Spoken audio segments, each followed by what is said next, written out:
Hello, friends. Welcome back to Spike Week. I'm Erik Beimfohr, and tonight, as always, on Monday nights, I am joined by Rob Coakley in the Best Ball Basement, and we are diving into, with just a few short weeks left to draft our best ball teams, there are certain players who are drafted all the time together, whether they align by ADP. Maybe there's a quarterback who pairs very nicely with a wide receiver, and tons of different player combinations that are really chalky. And there are some player combinations that are not so popular. What things can we take advantage of? What things are myself and Rob looking to do a little bit more in our final drafts down the stretch? We're going to cover that all here tonight on Spike Week and maybe pop into a draft to see if we can't find some of these under-owned player combinations. Let's do it.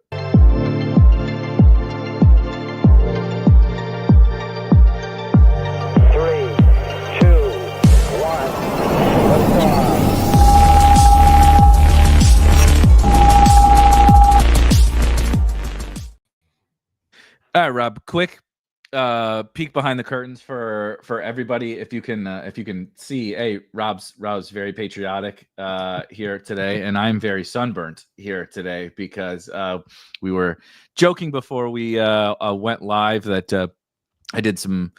So we went to the pool today, had some uncle duties, and we did the pool today. And I've been trying to get outside a lot more. Rob's always outside a lot, and it has been a very great summer for that. Somewhat a little bit too hot for my liking, but I'm a very pasty white guy from the Midwest, and also starting to feel much older that I can't sitting outside in the sun with a bunch of children at the pool nowadays. We're running on caffeine this evening and best ball combinatorial data. So let me tell you what, there's nothing that gets you jazzed up on a Monday night more than best ball player combination talk. But we got the coffee and we're going to power through nonetheless. Speaking of needing coffee, I announced it yesterday. We are doing a very long stream coming up.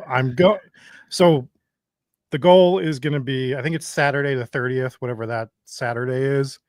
We're going to do a marathon stream. We don't have an actual hour total in time. 48 is the stretch goal. I think I can do 36.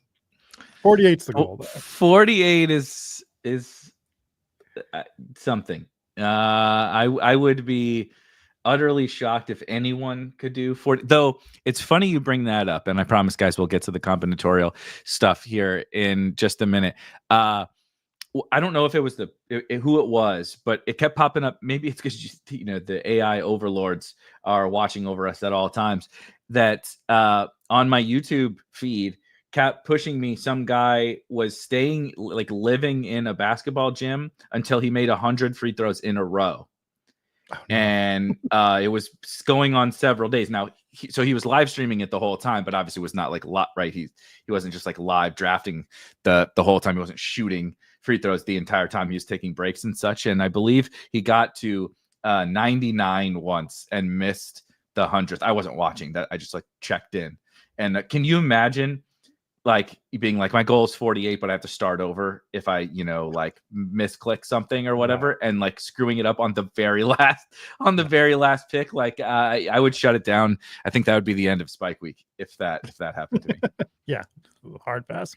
RGT says, don't be like that Korean kid who passed away while playing Minecraft for 4 days straight. Brother, that's what we call double content if that happens. It's great for Spike Week. It's great for Hometown Ghost Stories. It's a no-lose situation there. And obviously Rob believes in ghosts, so he'll come back and haunt everybody. It will be fine. I think everyone will be fine in that regard. I hope. Obviously, we're not rooting for that, and that is a very morbid way to kick off the show. But nonetheless, we are in a fake and literal basement. My dogs are losing their shit as my wife gets home. But just really quickly from a super macro level before we dive into some of the data. Has there been anything, I know you've looked at a lot of this stuff. So for anybody that's maybe new, I imagine if you're digging into chalky combinations of players, you're probably not that new to the best ball space or to Spike Week. But just in case you are, we have some tools at Spike Week. Two that I would shout out the most. One, Draft IQ, which is kind of our portfolio analyzer tool where You can see like every nook and cranny of your portfolio, as well as what your opponents are doing in all of your drafts. So you obviously can see all your individual teams and your exposures, just like you might on one of the, Underdog or DraftKings or whatever best ball sites. But you can also see like every sort of player combination up to several different players, not just two individual players. You can see, the roster constructions you've used the most, team stacks, quarterback stacks, just like absolutely everything across all your different sites, right? So you can kind of combine, mix and match everything from within Draft IQ. And then we have kind of a similar thing for that we call Tournament DB, that we have for all of the publicly available tournaments that are out there. So we have all the drafters data. That's what I'll probably pull up here in just a second. But we also have whatever the hell it was that DraftKings gave us a couple of months ago in there. And we do have historical data as well as like not just the regular season, but the finals and stuff. So you can dig into some past final stuff. Was there anything like using some of those tools over the course of the summer that has jumped out to you, like that you've been operating off of up until this point, right? Certain chalky things or not so chalky things that have been like a priority for you. Yeah, so I think I brought this up on the lab and maybe on a show before, but not only just like unique combinations of players, but like what types of structures are getting tagged together a ton. And the one that jumped out at me completely was the robust RB getting drafted almost all of the time with an elite quarterback. Was we're seeing a ton of time. So like if they started Saquon, Derrick Henry, it was going Josh Allen and then another running back for the most part, was what we were seeing with a lot of the data that we had.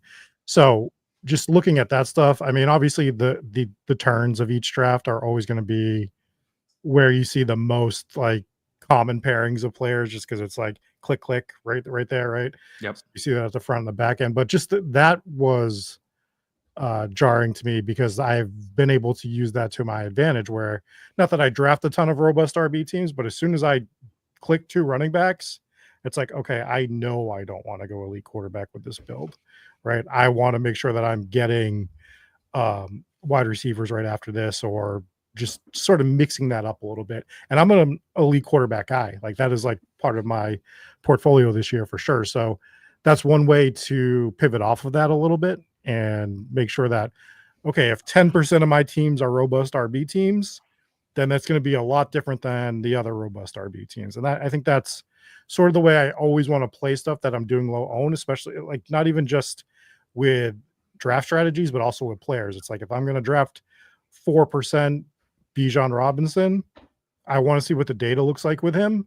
And then I want to make sure that my Bijan Robinson teams are a bit different than everybody else's, or insert whatever player you want there from the first, second, third round.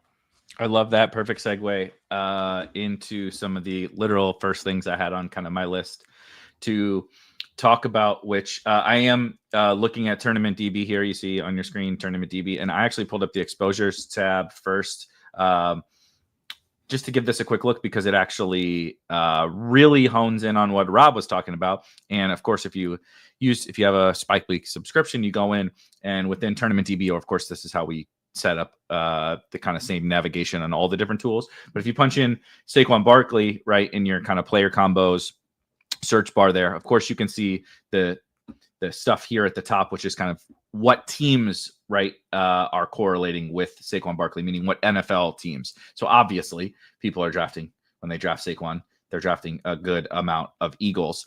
And then it's fairly flat thereafter. I find the Colts one to be quite interesting, and the Chargers, but as you would probably guess, that aligns with Jonathan Taylor and Ladd McConkey, right, on the draft board. So they're just a little bit higher up on this list. But what I found to be the most interesting is exactly what Rob talked about. So this is specific to Saquon Barkley teams, but we'll get into overall as well in just a second.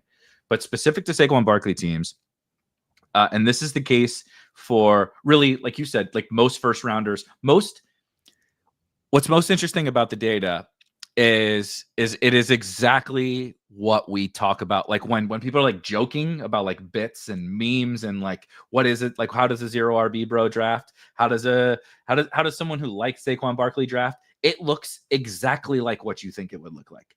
right? How does a zero RB, how does a guy who loves rookie running backs draft? Like, it looks exactly like what you would think it would look like in the data, which is not inherently right or wrong. It just is. And so we can exploit that. And I think it's something that I've learned a lot to answer my own question that I asked you, that I've learned a lot about this year, is that I want to lean into my takes. I want to, you've mentioned, like, I want to put my apologies. We're losing our PG-13 rating 10 minutes in. I want to put my balls on the table and like do I, like, how I've always phrased it is, of course, I'm a diehard Moneyball fan, both the book and the movie. And in the movie, Brad Pitt asks to Jonah Hill when he's going to trade away Carlos Pena, their all-star first baseman, to play Chris Pratt, playing Scott Hatterberg at right. Scott Hatterberg has never played first base, and the manager won't play Scott Hatterberg at first base because they have an all-star at first base. And he says, he's going to trade him. Jonah Hill walks into the office and you're doing what? You can't trade. He's like, you can't trade Pena. You can't trade Pena, right? And Brad Pitt stops and he says, do you believe in this fucking thing or not? Right. And like, that's how I've been like trying to frame it to myself, is it's like every time I'm like, I could diversify here. I could take this Saints stack, right? I could take this. Oh, sure. Jalen Warren's around past ADP, right? Or DK Metcalf is. I could do that. And it's like, do you believe in this shit or not? Right. That's how I've kind of felt about it. But the only caveat to that is this, where I could take a really small subset of like the Saquon teams. I think this would have saved me last year. Exactly like what you just said, is like, you don't believe in the Saquon pick. You were wrong, like wildly wrong about that. But if you had done it and then you had built the team in a different way than every other Saquon team built it, right? And as you see on your screen here, they all also take another early running back, as you mentioned, dual running back, meaning 2 top 24 running backs on the Saquon Barkley teams. 52% of them. 52% of Saquon Barkley teams have 2 top 24 running backs on them. 48%. So this is not like, these can also be happening at the same time, as you mentioned. 48% of them have an elite tight end. I also love elite tight end, of course. And 40% of them have an elite quarterback. 29% of them have robust running back, meaning they're just hammering the shit out of running back to start. And some of these all happen together, meaning the overwhelming majority of Saquon teams are punting wide receiver, essentially, right? The overwhelming majority. So how can we build smart Saquon Barkley teams without having to go, if you don't want to, if you love Saquon, by all means, but this is valuable to you as well, right? If you love Saquon. And if you don't, how can I take 3% of Saquon and still build it in a way that makes me feel really good? Like, I got my 3% in good and I'm happy with that. It's by using this and building it a little bit different than everybody else does. Jalen Hurts is the highest owned quarterback with Saquon Barkley.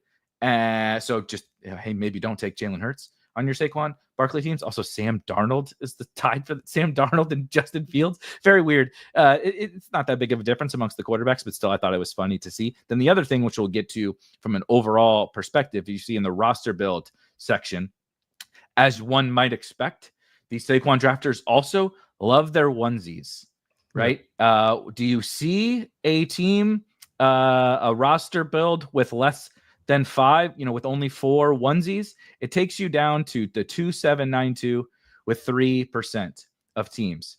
So we're talking 90+% of teams, which, spoiler alert, that is just the alpha. That's how people play drafters, which is the data that you're seeing here. But nobody takes these teams, even though you see 48% have elite tight end and 40% have elite quarterback. They still all take 3 quarterbacks. They still all take 3 tight ends. And so it's like, how are they recovering at wide receiver, right? Like, how you think about the Saquon teams, how are they recovering at wide receiver? They have an elite quarterback, an elite tight end. They're taking a bunch of quarterbacks and a bunch of tight ends, and they're taking early running backs. So like, how can I beat the Saquon teams? It's by like, now I'm going to figure out a way to also beat them at wide receiver, right? Saquon's the nuts in the first round. Now I'm going to beat them at wide receiver because I know that's where the Saquon teams are weak because I have the data. I'm looking at it right here. Yeah, and also look at hero RB builds with Saquon. Look at how significantly much lower the hero RB That's builds crazy. Are, That's right, 15%. Top 5 pick, and only 15% of teams use him as a hero running back. Yeah, insane. So like, there's so many ways to do it, and the 3683 build is 31% and the next closest one is 12. So it just shows you the inherent like mindset of drafters as you go through this and you start looking at this and you start thinking about it differently. I forget who asked a question. Someone earlier asked a question like, can you explain how getting these different combinations? Yeah, from Black Money River. Can you talk about how in a finals field of 500, the combo ownership matters? Well, it's just inherently like if you're getting, let's just say, a Joe Burrow, Jamar Chase team in, right? Like that's like everyone's getting a Joe Burrow, Jamar Chase team. What if you went Chase Josh Allen, right? Like, and no one has the Jamar Chase Josh Allen. So now you've already found a way to get all of the points for Jamar Chase. You have a different variation of the team that maybe someone. I'm just throwing random names out, by the way. Right. But like just being able to pivot off of what the consensus is doing, very much in a DFS sense, right? When we know like who the top 3 picks are going to be, how can we either use that to our advantage and learn how to build differently around them, or to switch those combo ownerships around them? They don't have to be mutually exclusive. So you just want to leverage, like you can just always leverage yourself a little bit different than other people. And just to add, like just think about it from a straight, like, I think, because I am a simple brained man. I like to keep it very simple. Just think about the fact that if we're looking at Jamar Chase teams now, this is of course drafters data, but what you will find, and we'll look at I'll look at because obviously we don't have live underdog. We don't get underdog data till the season, till they give it to us, in the fall/winter. DraftKings apparently is just going to give us, the first quarter of the drafts that were done earlier, and we're never going to get any more. Who knows? But we do have those first subset of DraftKings. I'm using drafters because it's the fullest set of data that we have.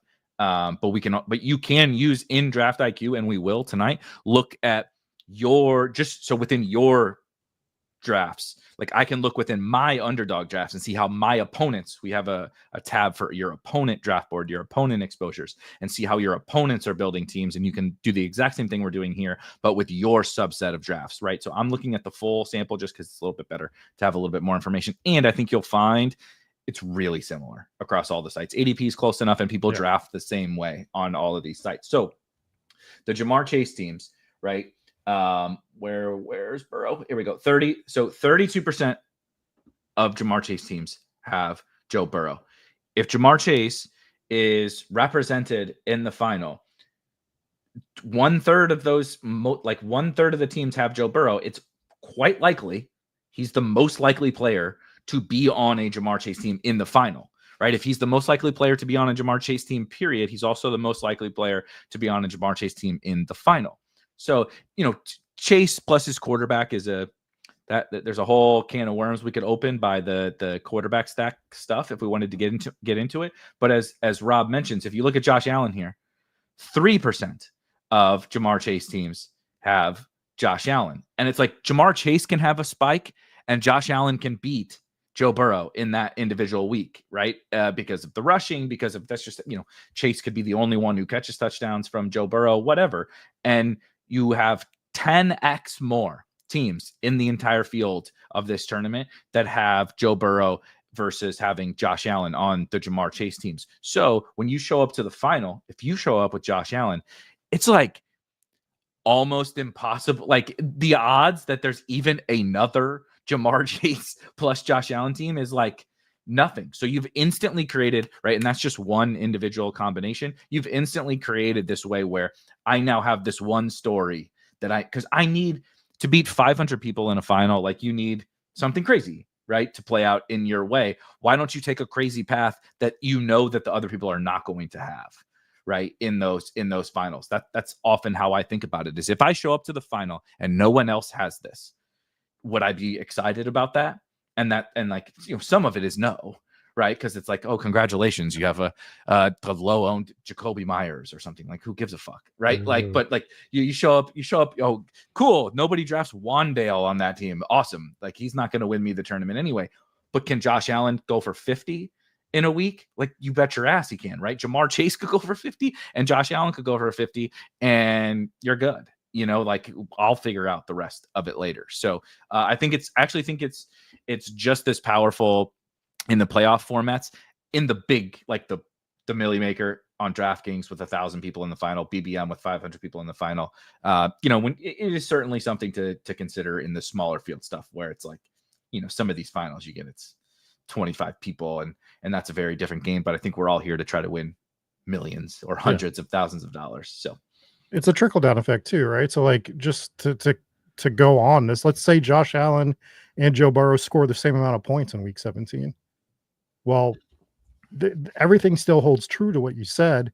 And now maybe you were able to build the Josh Allen, Devonta Smith game stack. So right, you're able to build a whole different game stack out of it rather than going with the Jamar Chase, trickle down Bengals. effect. Yeah. So like there's a whole trickle down effect to the thing. So everyone looks at it from like level 1, level 2 on the combination of players, but you're also altering the draft strategy down. Because if Jamar Chase is 32% with Joe Burrow, that means that Jamar Chase 32% of the time is not getting drafted with the other players in that round 5 to round 6 range, right? So it's not just about the players that you're altering, it's the other players that you're getting as well.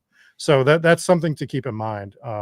We got a question: how often are we using this specific strategy when entering drafts? Though for me, constantly. I think if you watch any of the streams that I do, I'm using our tool to look at our projected combo ownership.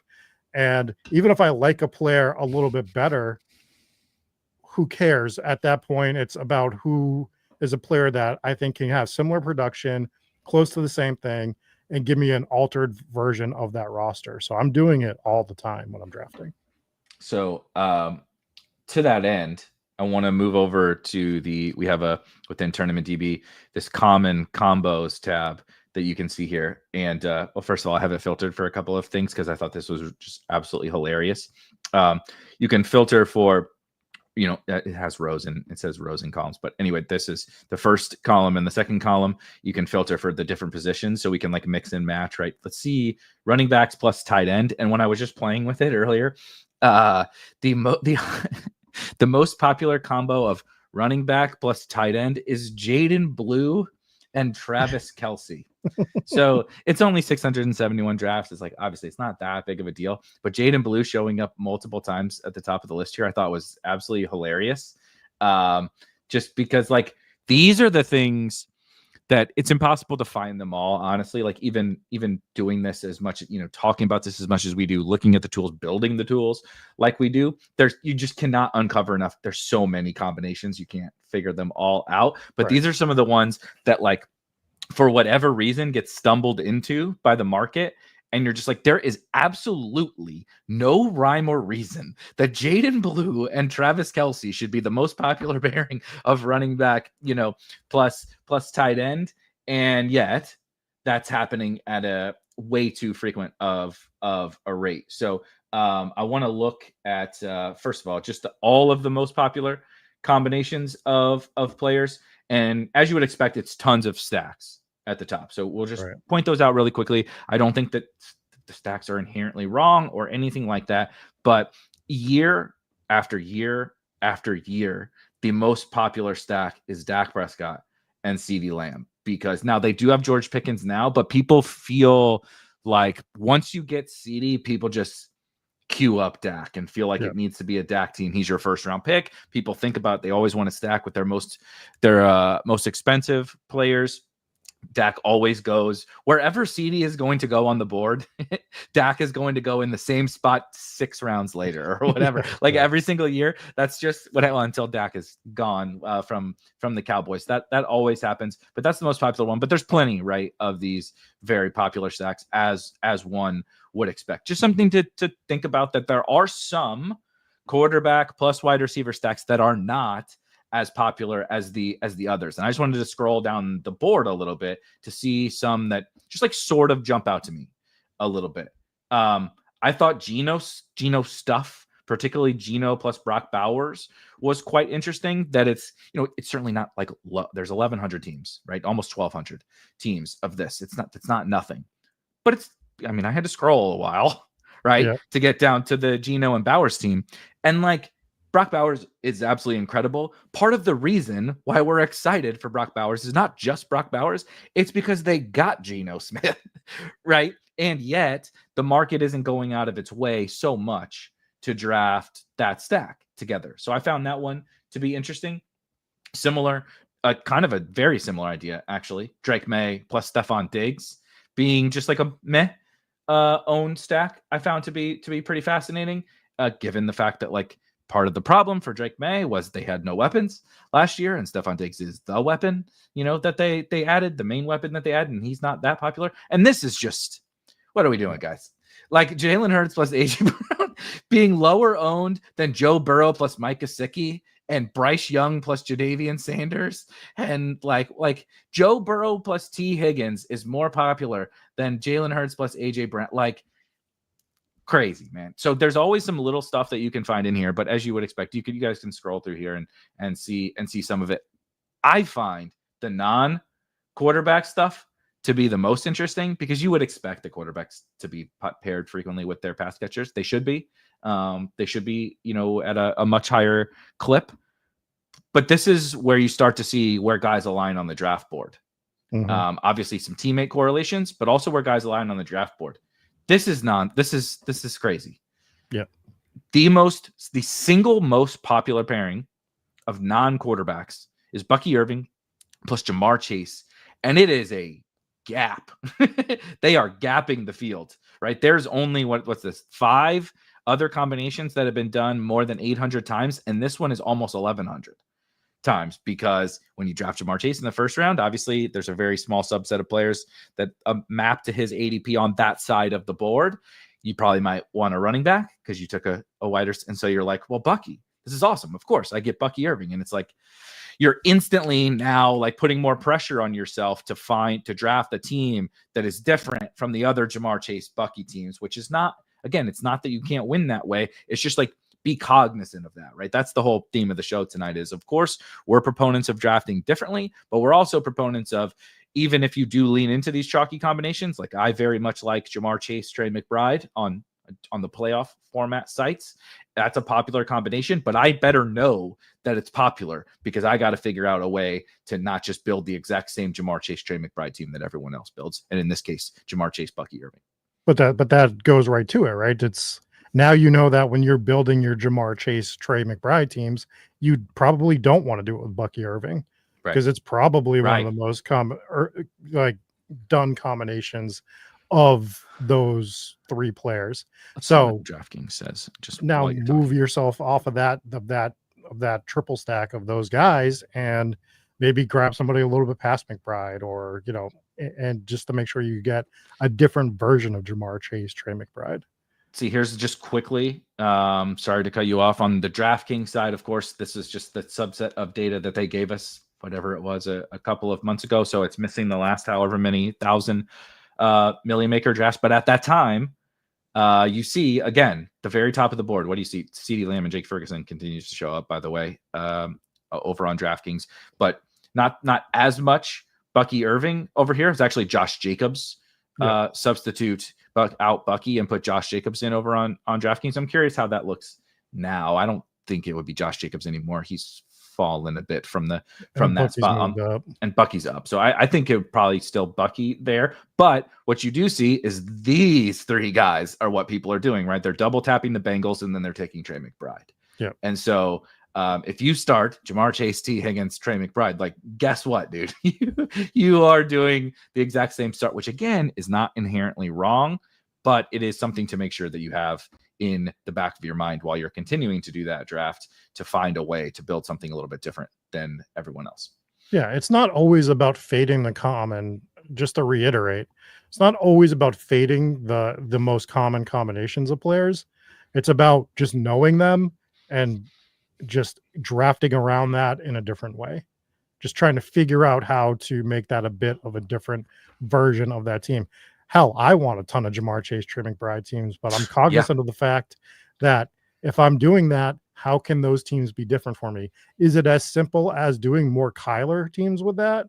That's probably one way to make it a little bit different, but there's other variations of ways to do that in the early rounds to just make it completely different. And I think that people, when when you hear people talk about flipping the board or stuff, everyone's mind just goes to the first combo a player with that first pick or that second pick, and they never think of the fallout of the rest of the draft of why you're doing it. Right. And I think that is just like the worst way to think about doing that. It's not just about moving Nico Collins up so that I get him with Trey McBride. It's about moving Nico Collins up so that I get him with Trey McBride so that everything else that I do in the draft makes it a different team than everybody else's. It's not just about two players.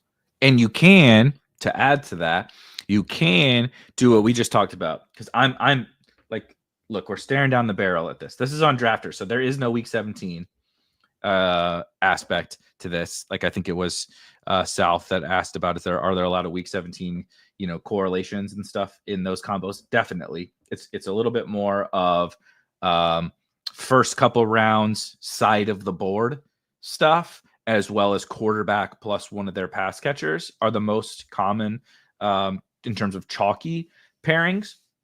But of course, sometimes those things overlap, right? And the Trey McBride, Jamar Chase one is one that overlaps. Of course, we saw a couple of years ago, CeeDee Lamb and Amon-Ra St. Brown at the 1-2. This was two years ago, right? Or 2 years ago. CeeDee plus Amon-Ra was at the 1-2 turn, and they also happened to play in week 17. Were they there? Were they commonly paired because they were just the best two picks, or because they played in week 17, or a little bit of both? Probably a little bit of both, but they were just good picks. That's what I think about Jamar Chase plus Trey McBride. It certainly doesn't hurt that they play each other in week 17 on Underdog and on DraftKings. But I want them, period. And as you see, this is drafters data, so there is no week 17, and Trey McBride is still very, very popular with Jamar Chase. So to your point, okay, I want that, right? I'm like, I want that. And you said, okay, maybe don't draft Bucky, right? And maybe don't draft T. So, okay, but you still have a chalky combination. Like taking Tyreek or Garrett Wilson or JT or Josh Jacobs is not unique. There's plenty of Jamar Chase, Trey McBride, Josh Jacobs teams or whatever, right? So, but then, all right, so even you take some form of chalky combination at this turn. You look to this other side of the board over here, right? You can flip the board. You don't only have to flip the board, right, at the start. Like, I'm going to pull up Malik Neighbors to the 101, which I've done. Or you start on the right side. I'm going to take, I'm going to pull up A.J. Brown and take 2 second rounders, right? Take A.J. Brown and Brock Bowers at the 1-2 turn, which I think is good, and I have done. Yeah. But you can also, you get over here where everyone still stays tethered to ADP, right? You took Jamar Chase plus Trey McBride plus whatever at the 2-3 turn. Now let's look over here. Interesting, right? Travion Henderson, 3% with those guys. Maybe you like Chuba more than me. Jalen Waddle, 5%. James Conner, 4%. Travis Hunter, 6%. RJ Harvey, 6%. It's like you can also flip the board in the next round.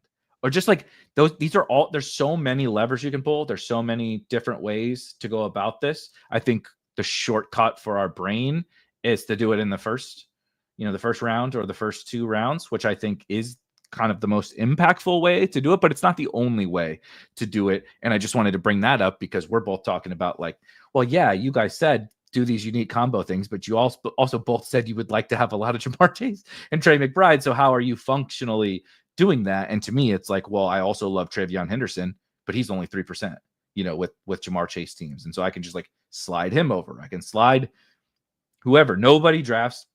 If you start 0 running back with Jamar Chase, those people don't draft Calvin Ridley, dude. Those people don't draft Calvin Ridley because I know, how I know? A, the data. B, because I don't draft Calvin Ridley. So like I know that I know the brain of us idiot 0 running back bros, right? We don't draft Calvin Ridley. We don't draft Alvin Kamara. We don't draft those guys. And it's like, well, if you want to have a non-zero amount of those guys, that's the team to do it on.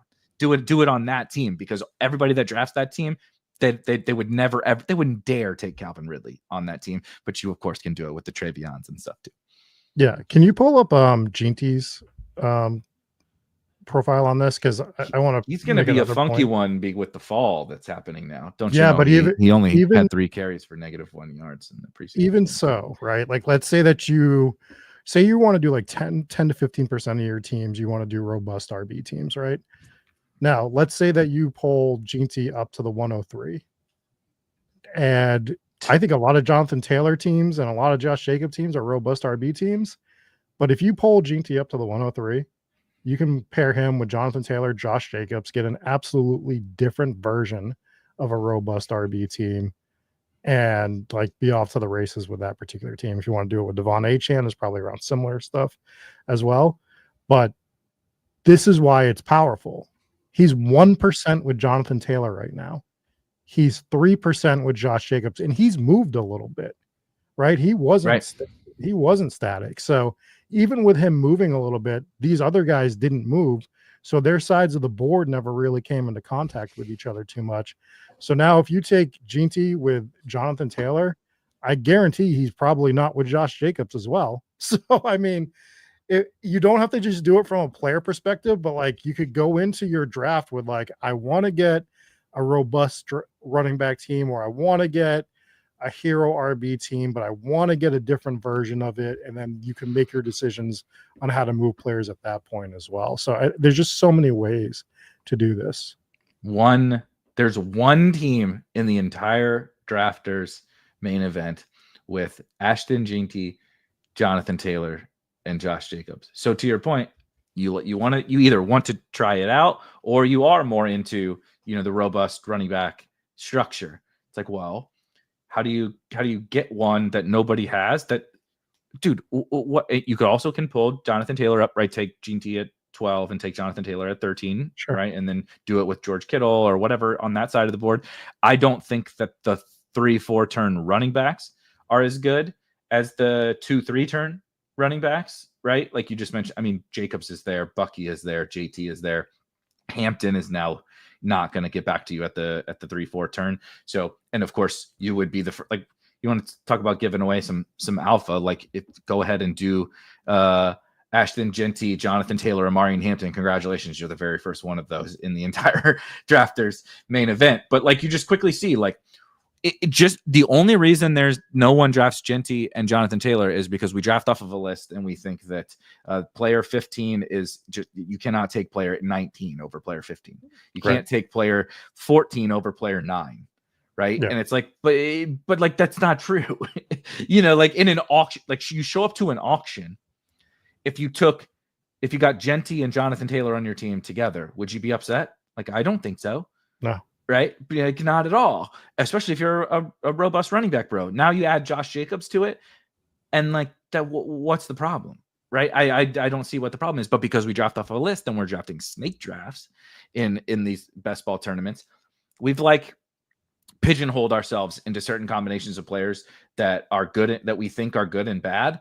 And like, I don't think it works that way. I think the best pairings of players are actually the ones that no one does, because they're afraid, like, oh no, I can't possibly take Ginty at 3 over CeeDee Lamb. What are you talking about? You have CeeDee Lamb ranked at the 102. I'm like, yes, I do.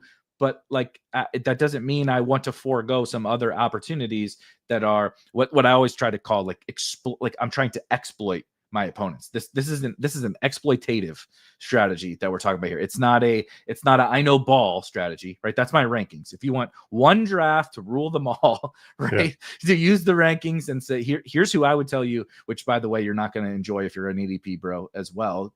Congratulations, Will Shipley's ranked in the 120s.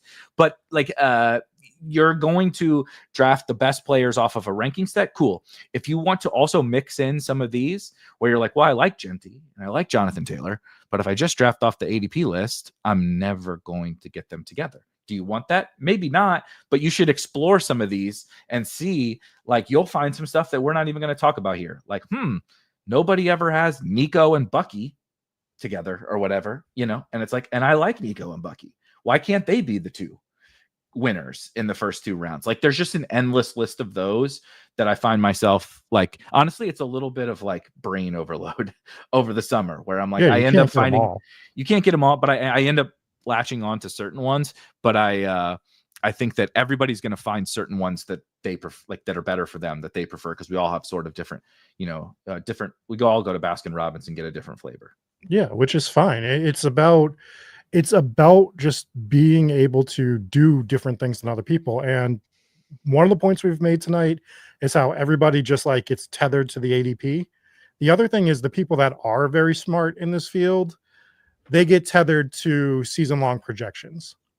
So they'll never pull somebody up because, well, CeeDee Lamb's projected to score 30 more points than Nico Collins this year or whatever it is, right? So, okay, it's a season. First of all, it's a projection. It's not a like, it's not the sports almanac from Back to the Future. It's projections. And if I told you at the end of the year Nico Collins outscored CeeDee Lamb, would you be overly shocked? No. It's fair.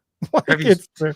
The Cowboys owner is out there making a goddamn mockery of the entire franchise. If they burnt to the ground before week 1, I wouldn't be surprised. Nonetheless, if Nico Collins, who's one of the best wide receivers on planet Earth, outscored him, no, that would not be surprising. Yeah, so it's like, and I fucking love CeeDee Lamb.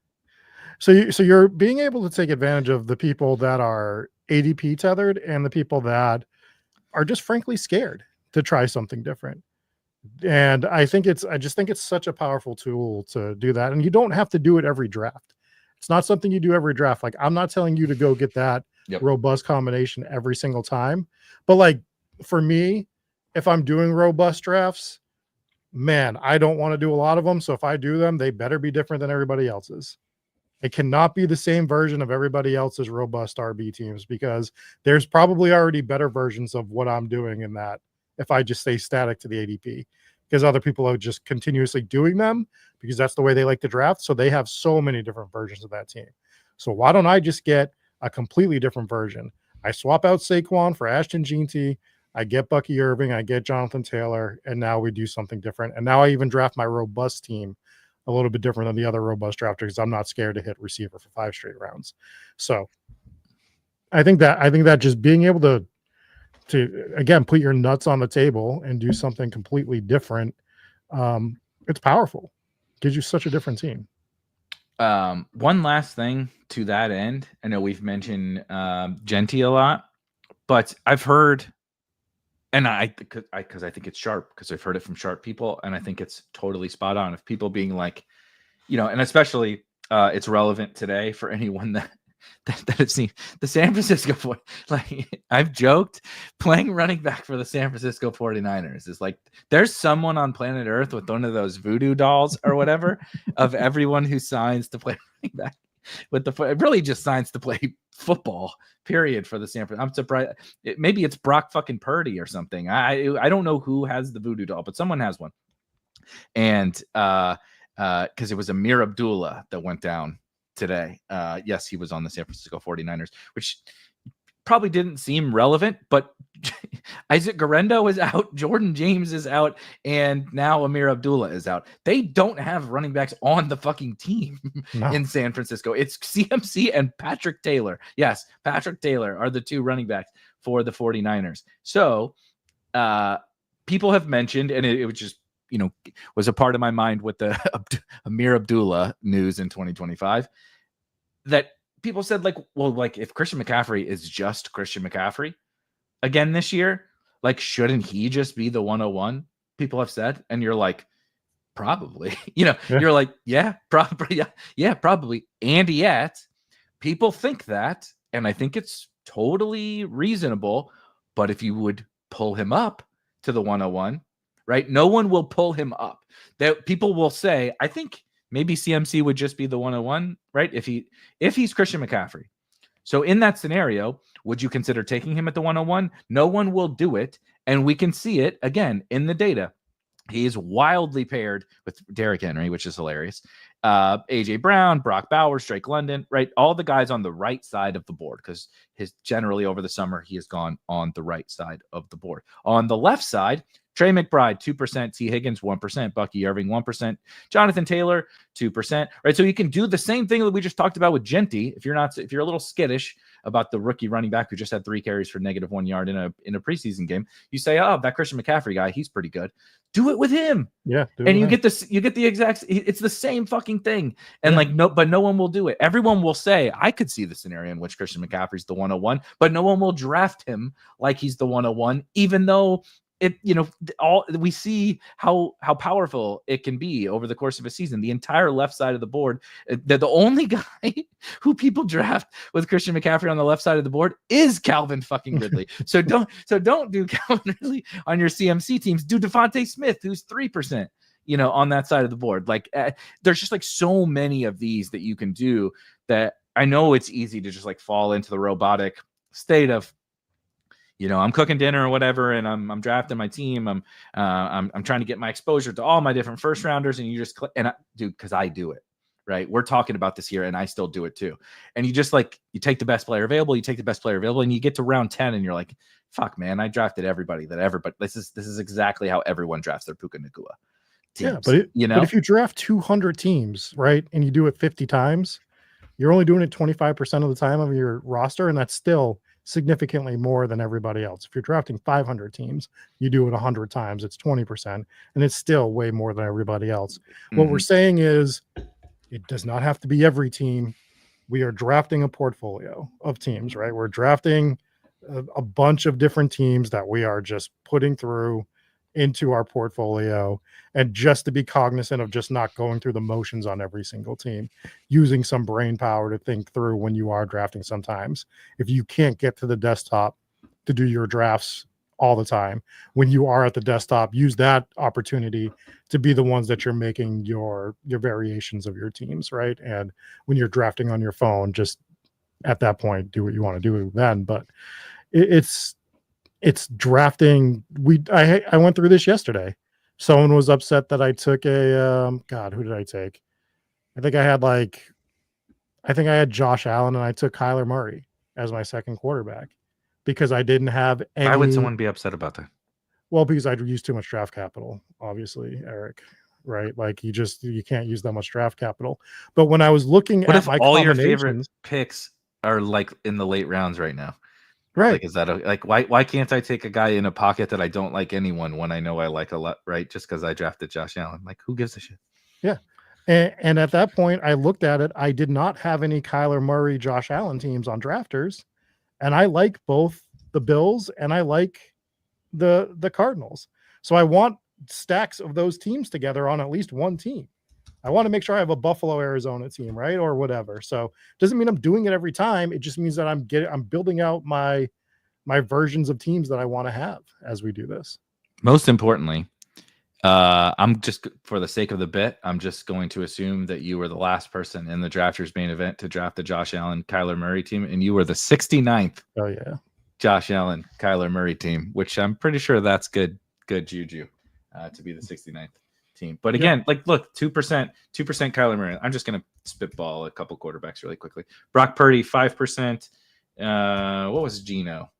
6%. Stafford, 6%. Darnold, 6%. Sam Ward, 7%. Is Kyler the lowest fucking owned quarterback with Josh? Like, he might be the lowest owned quarterback. He might be. Aaron Rodgers is 6%. Like, every other quarterback is triple the ownership to Kyler. And so, again, I hate when sorry to that person that's listening. Sorry if you're in the chat. Not trying to make this a pile on situation, but I hate when things get whittled down to one like there's a million levers that we pull, and there's a million things, too many things to think about when you're on the clock to accomplish. Certainly in 30 seconds, on Underdog in about 17 seconds, because they don't actually get you on the clock till about 17 or so. Yeah.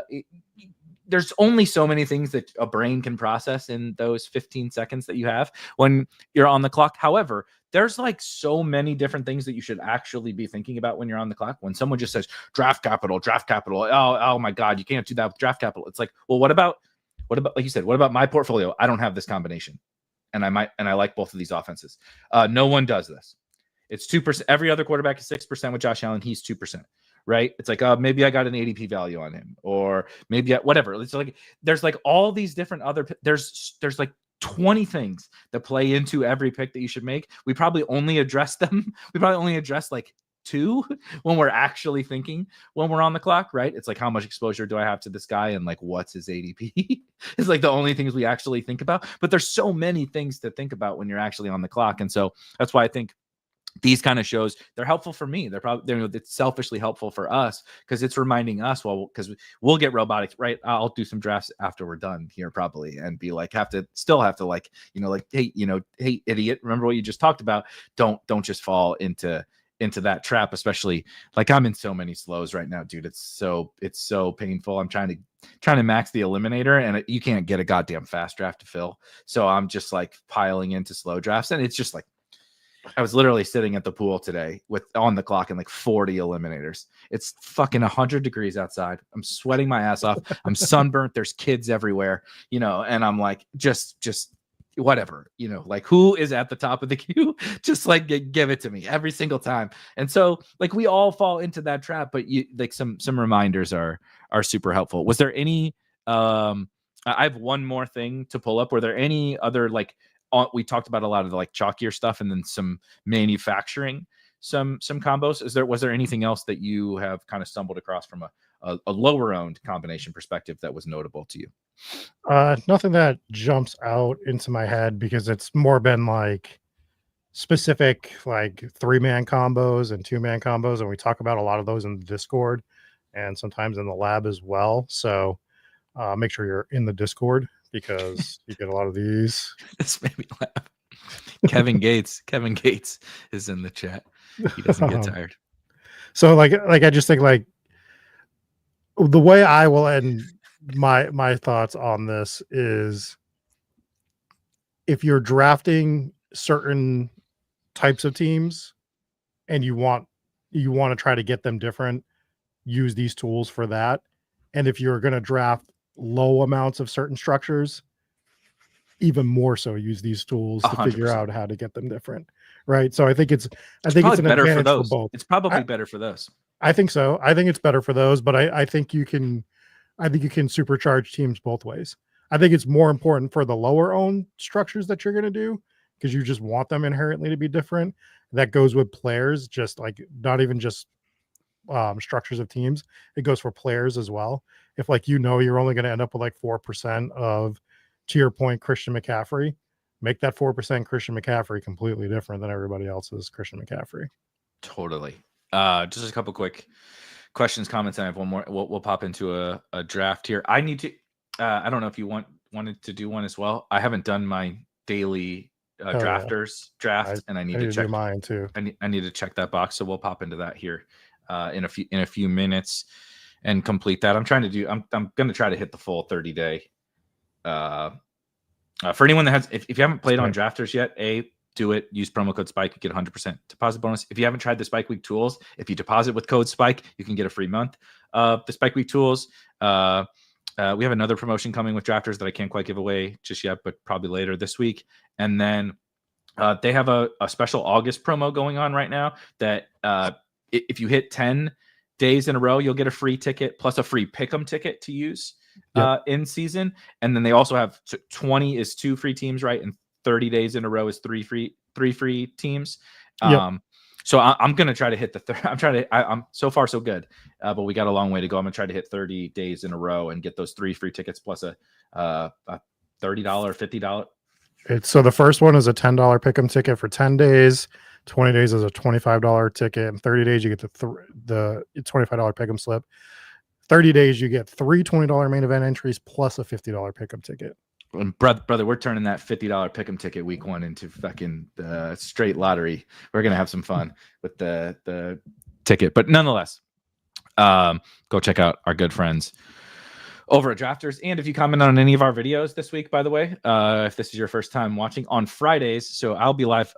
Spoiler, Rob, recapping the preseason tomorrow morning. Tuesdays is usually the day off of the live streams, but there's too much going on. We got to recap the preseason tomorrow. So I'm going to do that tomorrow morning at 10 a.m. Eastern. And so tomorrow through Friday, I'll be live at 10 a.m. Eastern every morning here on the channel. If you subscribe, of course, you'll get notified when we go live. And on Friday, I'm going to give away 3 more free tickets to the Drafters main event. All you have to do is comment on one of our videos, starting with this video tonight. If you leave a comment after we are done, and of course, any video now through Thursday, if you leave a comment, you'll get entered to win each time you comment on Friday. And you do not have to be there live on Friday to win the ticket.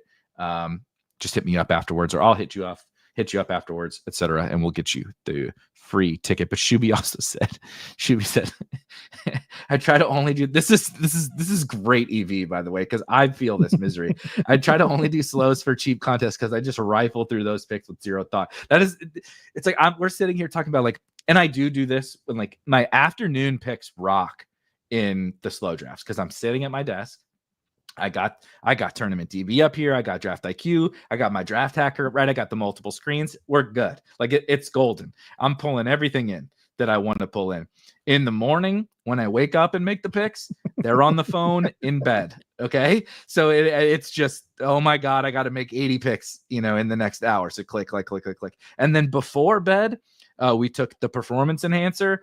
We are, ready to go to sleep. Though we're trying to watch, whatever, Drive to Survive on TV or The Office. Shout out, Hacker is just now for the first time watching Always Sunny. I'm extremely jealous that he's getting to see it for the first time. It's one of my favorite shows ever. That also probably speaks to my sense of humor and why I am the way that I am. But nonetheless, you're watching Always Sunny, and I'm just like ripping through picks, dude. So like, I'm using the slow drafts to draft a lot more teams, and it's a necessary evil, but I'm not drafting the teams that I probably should be drafting because I'm doing what Shuby is doing. For Best Ball also asks, when you're talking about the most popular combos, are you exclusively talking about unstacked, uncorrelated pairings?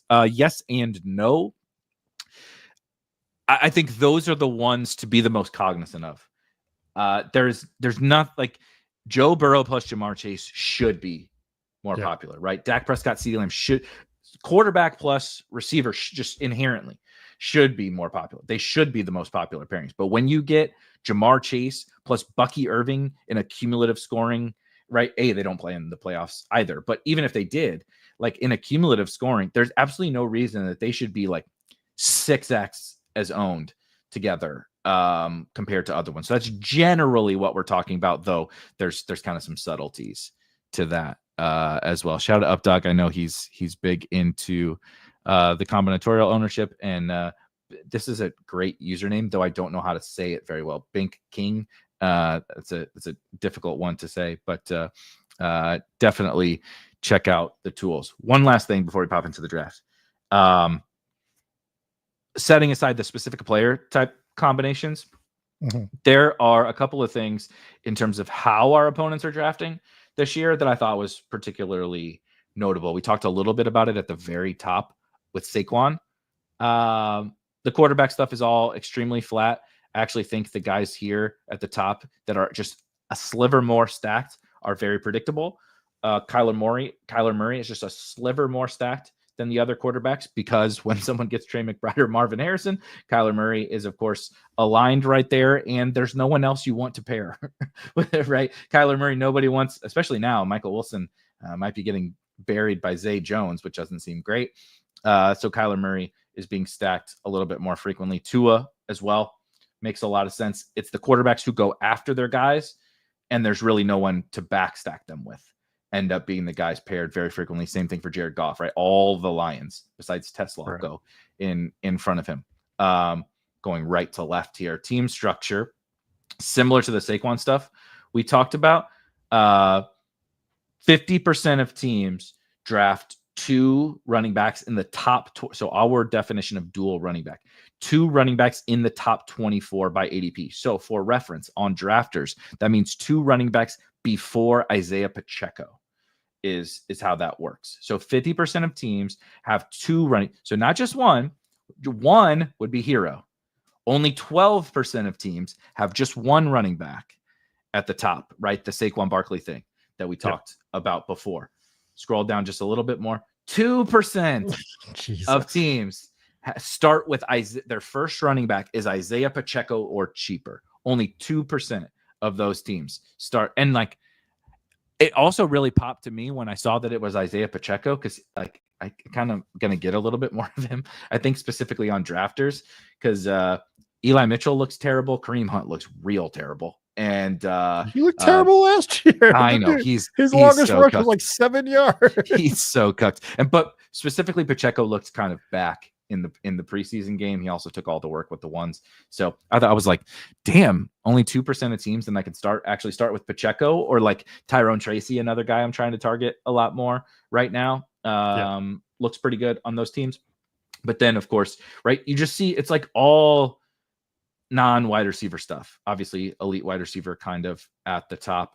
But between robust running back, dual running back, etc., I'm not saying it's the year of zero running back, but I am saying that everyone has jumped fucking ship on zero running back this year. Lastly, it's the year of onesies. Okay. I did the math for you. Here's what I'll tell you. You can see your roster builds over here. First of all, this is insanity.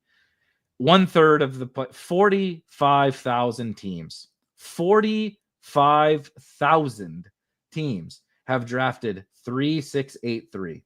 So the next time you draft 3-6-8-3, just grab some chalk, slap it up, and like rub your face in it, because my God, that is absolutely ridiculous. However, the most notable thing more than that, even if you think 3-6-8-3 is the best structure, is that 90+% of teams, because we have every structure in here, so there's like shit, there's 3 teams that are 6-6-5-3, right? 6-5-5-4. Just like ignoring those, it is north of 90% of teams have at least 5 onesies. That includes, they drafted Josh Allen and Trey McBride. They still draft at least 5, most of the time 6 total onesies. What's a onesie? A quarterback or a tight end, right? So 90%, if you draft only 4, right, 2 quarterbacks and 2 tight ends, you are sub 10% of the entire tournament instantly. Right there. You want to talk about unique combinations and all that kind of stuff? Just don't draft so many fucking tight ends. That's the first way to do it, right? It was mind-blowing when I pulled it up today. I knew it was a big number. It is north of 90%. We're talking about a tiny fraction of the tournament with only 4 onesies. Or you could do a 3-6-7-4 and could be at 2%. Yeah, do that. Or hold on. Let's have some fun. Let's see. 3-8-7-2. I don't hate that one actually. 2-5-9-4. 4. There are 1,100, almost 1,200. 4-5-8-3. Can you imagine drafting more onesies than you drafted almost wide receivers? People are crazy, man. I don't know if there's anything. I mean, like super flex. Look at this.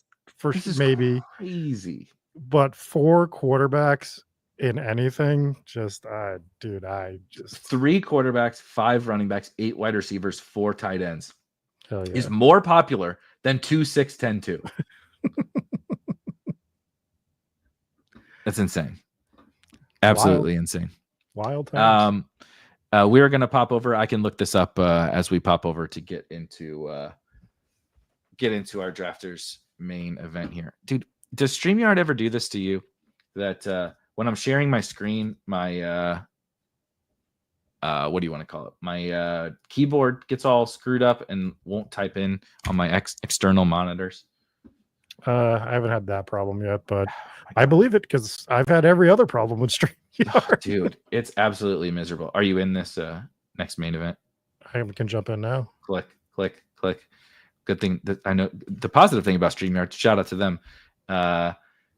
It lags a couple of seconds, so you and I can plan this out before all these psychopaths in the chat pile in.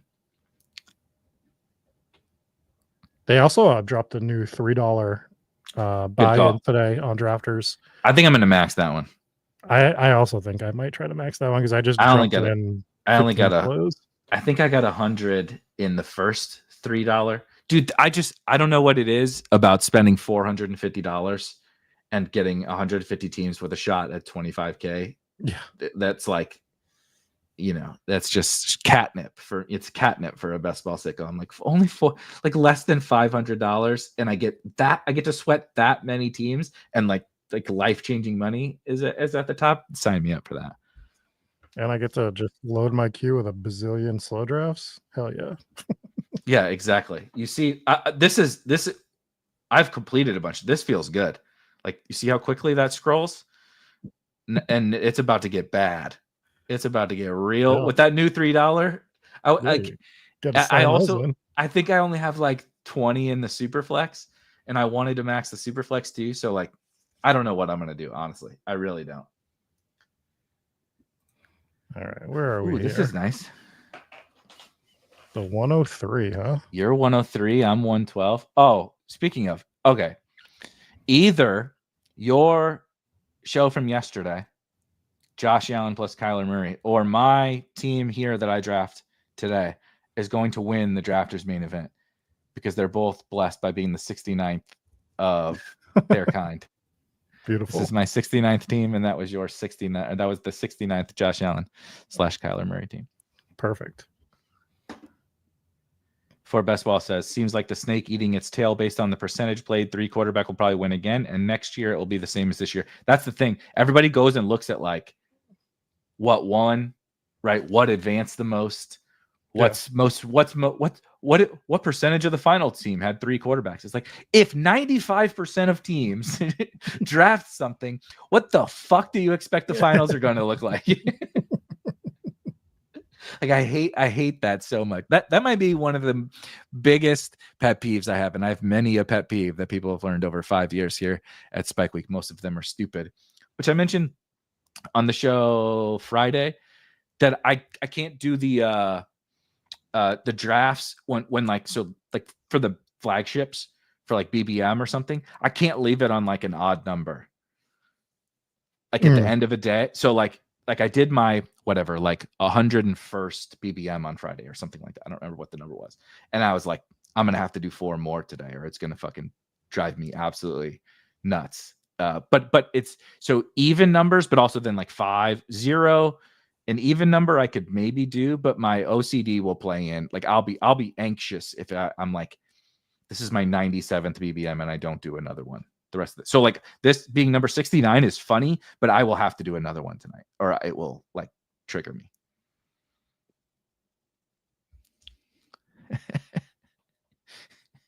Hot dogs are a pet peeve. Doesn't begin to describe what hot dogs are.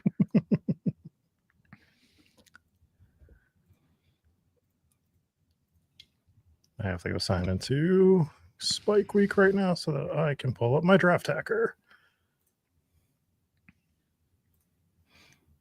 so that I can tell everybody what the ownership combo is with Nico Collins that I pulled up. Yeah, I can't wait to draft the chalkiest combo at the 1-2 turn after talking for an hour about how to get unique at all of these spots. Well, South pulled Gibbs up to the 101. So Gibbs at the 101 is one of my personal favorites, actually. It's a fun one. It's become a little pulled up. There we go. See, I'm going to be able to get something fun here just because all you guys are doing. I mean, Gibbs would have been gone regardless, but you get the point. Hopefully I can get something. I mean, Puka here. Oh God, I closed Tournament DB. Puka BTJ has to be fine, I think. I don't even think I have that combination. Let's see.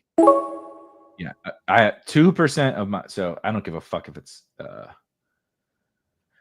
unique or not. The 69th team being Puka plus BTJ. This Stafford FUD is going to help.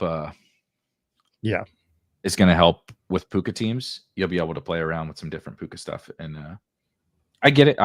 Aren't you worried about Matthew Stafford? Yes, of course. But I don't care. I'm worried about a lot of things. I actually have a take on the Matthew Stafford thing that sort of, I think that the Rams are telling us something this year with the backfield more so than anything, especially over the last week. Dude, remember we talk about teams telling you something? They re-signed Kyron to a pretty healthy deal, right?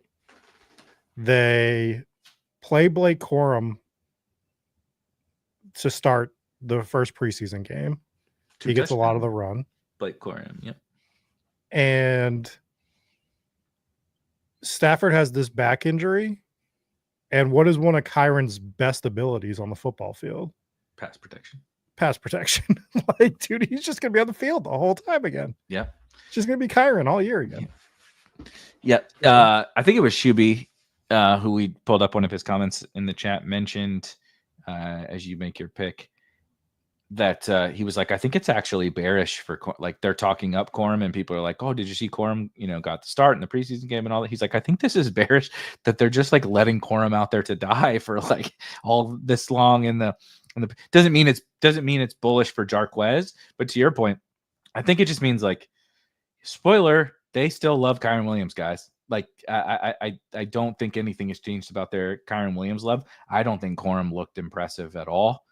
I think he looks like Blake Corum, honestly, grinder runner from Michigan, and like I don't think he's stealing the passing down stuff from Kyren. I don't think like Kyren does two things that Sean McVay absolutely loves. He trusts him. Like he actually hasn't been like graded out that well in pass protection, but he's the most willing and able pass blocker in the league, and Sean McVay trusts him. He catches the ball and he scores touchdowns at the goal line. Right when he gets the ball from the 1 or the 2, Kyren scores.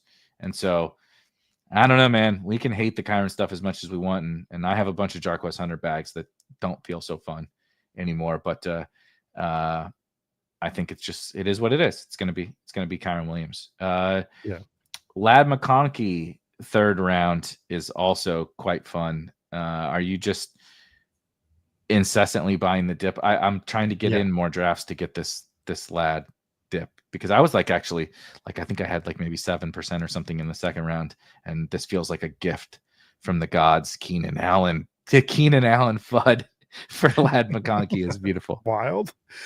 So just to go off the topic we were talking about, Bucky Irving is only projected 1% with Nico Collins, and Lad was 4% with both Nico and Bucky. So a Nico, Bucky, Lad team is probably not done too often, is what I will say. No, I can look it up in a minute, but I gotta get your picks in. Okay, I am up in a minute, and I want to make sure I was teetering on McBride though, because McBride, it's so hard to pass on Trey McBride. Yeah, it's really hard. So they're amongst obviously I have Puka and Brian Thomas on the clock now, and Brees is at the top, but Brees is like very popular. I don't want Brees at all, and he's also quite popular with these guys. I don't think Devontae is going to fall back to me. Just looking really quickly at the ownership here. I'm going to do T-Mac to start to make sure I don't get Brees. And then T-Mac is 8% with those guys. And I love me some George Pickens. So I'm going to pull up Pickens. Obviously, I have a good clip of Pickens with that is Puka, but I don't have him with Brian Thomas, and I don't have him with this start. So this fills a gap in my own personal portfolio. And George, there's 9 total Puka Nacua, Brian Thomas, George Pickens teams. Wow. So you can sign me up. So you had no George Pickens with Brian Thomas? I had one. Wow. 1 of 69. Excuse me. That's all of drafters. So that includes the $3. That includes everything. So that's not. I haven't looked it up. I don't know if that's in the $20. I had 1 Brian Thomas with George Pickens team, and I love both of them. I'm way overweight. Like I have 20-something% of George Pickens and like 16% of Brian Thomas, and I had 1 team of both of them, and I did not have Brian Thomas with Puka plus BTJ. I had one Puka BTJ team, and it did not have George Pickens. So, and the field is also not drafting George Pickens with those 2 guys. So wild. Sign me up. Wild. If you get a chance, look up Collins, Irving, Lad. Oh yeah, Nico,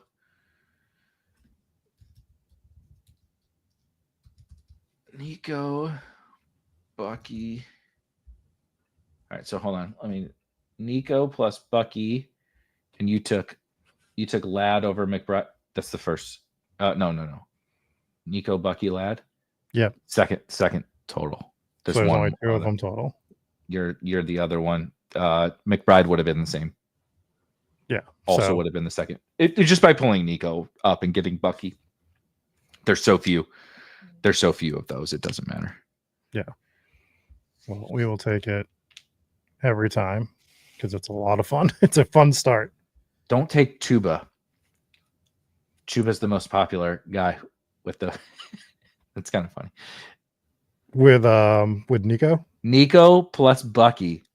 The most popular player of Nico Collins plus Bucky Irving in the first 5 rounds. If you put you had to add one player to it. That's the most popular. Chuba Hubbard. God damn it, Self. You just can't let me have nice things. Devontae and J-Mo. Yeah. That's okay. Elijah Arroyo, Isaac Garendo. I love looking at the random dudes who are popular on these weird pairings.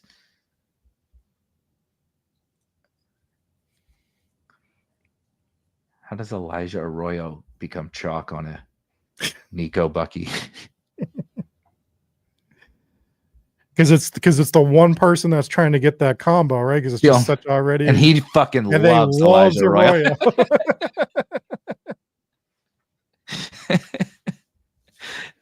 That's funny. It's like these are my boys. I probably have some pairings like that. You're like, how is all of Why does every one of this unique combination have fucking Jalen Royals on it? And they're like, oh, they looked, and it's like, oh, yep. Those idiots over at Spike Week keep taking that combination. Will Shipley seems to be on every AJ Brown, Brock Bowers team. Why is Jaden Reed and Trey Benson one of the most drafted pairs? It's like, oh, it's all Rob's teams. It's every look at every unique Nico Collins start. It has Trey Benson on it. And they're like, what the fuck is up with this Trey Benson stuff? Then they go look and it's like, oh, King Coakley. He can't keep getting away with this. It's been a good week, though, for your Trey Benson bags. They keep hyping him to the moon. Speaking of Hubbard. Trey Benson is... There's some other stuff that I think that we should talk. I mean, I know you're going to go over the preseason stuff, but we can talk about it. How dumb are we for just not slamming the button on Kendre Miller this year? I moved him up today before the pool. It was one of the mandatory things that had to get done. Sean Tucker had to move up and Kendre Miller had to move up today. Yeah. I officially moved Kendre up, and I think that how much time I got? 5 seconds. We'll do Pierce. So before Best Ball is asking, he says, sorry if this is a dumb question, Rob. Why pull Nico, but then pair him with McConkey? Aren't they naturally available via ADP at the right of the board? Which sounds logical, right? Mm-hmm. When I was looking at it with the tool, there's 2 reasons for this. Nico was only showing a 4% combo ownership with Ladd. So they're not getting paired frequently, half as much as they probably should have been. He's 4% with Ladd McConkey, yes. That's what I'm saying, yeah. So he's only 4% with him. But on top of that, because I've already paired Nico with a 1% player, and he's 4%, as you pulled up, I'm the second team that has this start out of like 40,000 teams at this point, or however many have entered this contest. So it's a completely logical question because you feel like they're on that same side of the board, but they don't line up just enough that it's still only getting drafted 4% of the time. And it'll be even less now as he slides down the board, Ladd slides down the board. He's going to be a straight left side baby. There's right side babies and left side babies, right? Like April babies and May babies. He's a left side baby, and I don't see that changing. And now you can just get him with right now. You can put a second round guy in between, as opposed to he was the second round guy that you would take with him plus whoever. Now the fall is creating awesome combinations with Ladd. Yeah, Bing King doesn't like Pearsall. I like Pearsall a lot. I'm not sure if you're aware, but the 49ers don't have anyone to throw the ball to on offense, and also their defense is going to stink. So he's cooking, by the way, in camp. Pearsall. Yeah, he's having a good camp.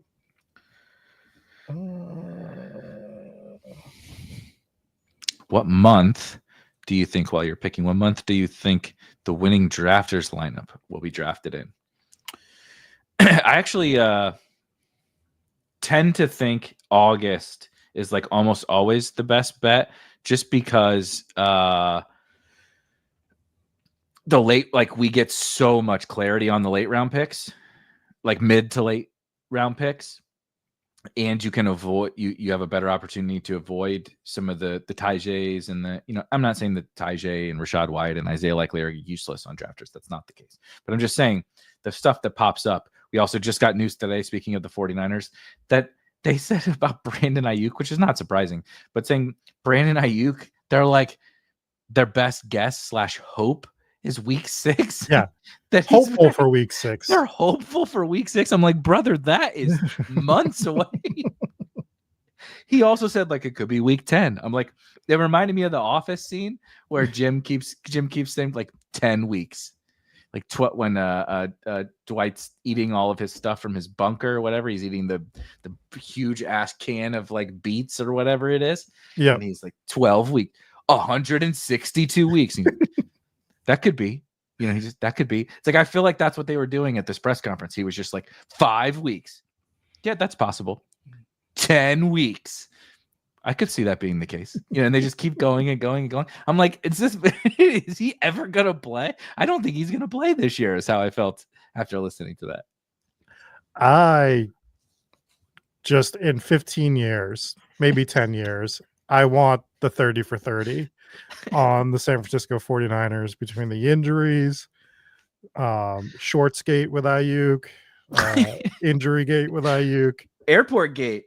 Remember he was flying to Pittsburgh. It was this goddamn "if you're white, you're Ben Affleck" picture of taking a picture of Ayuk taken at the airport. Someone saw a 6'2" black dude with dreads at the checkout. Like he's not buying a ticket. He's not buying his own ticket at the San Francisco airport. You dummies! He's a millionaire football player. And people are like, look, I found Brandon Ayuk with no entourage, no. I'm like, I don't think that's Brandon Ayuk. That's just another black guy with dreads, you racist motherfucker. Oh, man. The Ayuk stuff has been hilarious. Fred Warner beat the shit out of him at practice, remember? Like, it has been a walking meme for the last 3 years in the NFL. Yeah. We need the 30 for 30 on the 49ers. Serious. The game where they had no quarterbacks in the NFC Championship game. Yeah. Did they put a different? What happened? Remind me of how that. I mean, I remember Purdy had to come back in and just hand the ball. He just handed it off, right? Yeah, they brought Purdy back in. Throw it. Yeah. Like they were getting cooked anyways, but there was no chance for a comeback there. Just getting cooked. So, yeah, wild stuff. Yeah, I couldn't remember if Purdy came back or if they put someone else in at quarterback. Wasn't like somebody else warming up. Juszczyk or some shit was like warming up to be, because they didn't even have an emergency quarterback at that point. And yeah, which wasn't what did he have, a blown out shoulder or something like that? Like he literally couldn't like even lift the ball or something. Yeah, and that's why they came up with that third quarterback emergency rule after that. It came from that. It came from that game. So that's why they were like, we're going to let you have a reserve quarterback. Well, they lost so much money. Imagine how many people turned off the game. Yep. Watch, like this is supposed to be the NFC Championship game. They don't have a fucking. It reminded me of. I'm rewatching. I told you this. I'm rocking the Razor Ramon. By the way, this shirt is awesome because it's literally got the Hey Yo on there. Oh, but I'm rewatching for like several times the Monday Night Wars of WCW versus WWF, WWE now. And if anybody watched wrestling when we were growing up, that series is just absolutely incredible. The nostalgia, it's also just really well done, but the nostalgia is awesome. And when Mankind beat The Rock to win the WWE World Heavyweight Championship, this was during the WCW times where Eric Bischoff it got the results of, they would pre-record it a week earlier, Raw, before they aired it on Monday nights. And Bischoff would get the results and he would spoil it, right? Before they would start their show, like to try to be like, you don't need to go watch. Here's what happens on Raw. and Mick Foley wins the title, and he thought, which was what happened to the NFL, that everybody would just stop watching, and it had the exact opposite effect. It was like the first domino that fell that got WWE to start taking back over, in the Monday Night Wars and stuff. And it was like that's what like you thought was going to happen, what Bischoff thought was going to happen. And that's exactly what happened with the NFL. And they were like, so let's not do that again. Let's make sure we always have another bullet in our chamber. We can't have no quarterbacks available. Well, Bischoff was right until he wasn't, right? Oh, yeah. He was, but his problem is he was just like the NFL, honestly, that I could see this path. WCW and the NFL, there's a lot of parallels. He was absolutely right until his ego got so big that he thought he could never be wrong. Mm-hmm. Yeah, well, we don't have to do this whole thing, but his other main thing was he thought whoever had Hogan would just always win. Yep. He thought that was like his exact verbiage to somebody, is that was because he was just always the end all be all of the industry. And it made sense at the time, but yeah, it's a fascinating time in history for that stuff. We'll never see it again. Well, it was, and they've talked about it a lot of times. Yeah, and again, we don't got to get into this. Apologies, guys. I just happened to be watching it, and I was watching it right before this. But like wrestling was like a microcosm, and still is like a microcosm of kind of society, all together. And that's what like NWO, and then the Attitude Era, right? Hulk on into NWO, into Stone Cold, into The Rock, into Shawn Michaels and DX, and the women, and how ridiculous all that time was with Sable and everything, just absolutely crazy. And there is a little bit of parallel to the NFL, which is also hilarious because Vince McMahon tried to start a rival football. He started the XFL, for anybody that doesn't know, and it flamed out so spectacularly. It was hilarious. That's a great 30 for 30, by the way. The XFL. Yeah, that's a good one. I watched that one. Yeah. So yeah, it's a reflection. Wrestling is always a reflection of society. Like you wanted your white meat baby faces for the 70s and 80s with Hogan as the white meat baby face. Anti-heroes started becoming a thing in the 90s, and that's why you had the rise of Stone Cold Steve Austin. Your superhero movies recently, you have a lot of high flyers now that were even wearing like superhero gear a lot of the time. So like it always reflects. And I've learned a lot of stuff for what I do with Spike Week or what I do with Hometown Ghost Stories. Everything is wrestling. Like if you ever like sit back and you watch how they produce wrestling, everything is wrestling. And it's very cool. And I've been able to have like not long conversations, but a little pat on my own back. I'm friends with Chris Jericho, right? Like I've gotten to talk to Chris Jericho about this stuff a little bit here and there. So just wrestling is the be all end all for entertainment. If you ever want to learn how to do something, go watch wrestling, just from production standpoints, storyline telling, everything, like character development, development, everything. One of the biggest things I've learned from wrestling, and this is the Best Ball Basement, so we can do this stuff because it's just, we're all over the place with this, is we'll do a wrestling episode at some point because we have to, because there's too much. Yeah.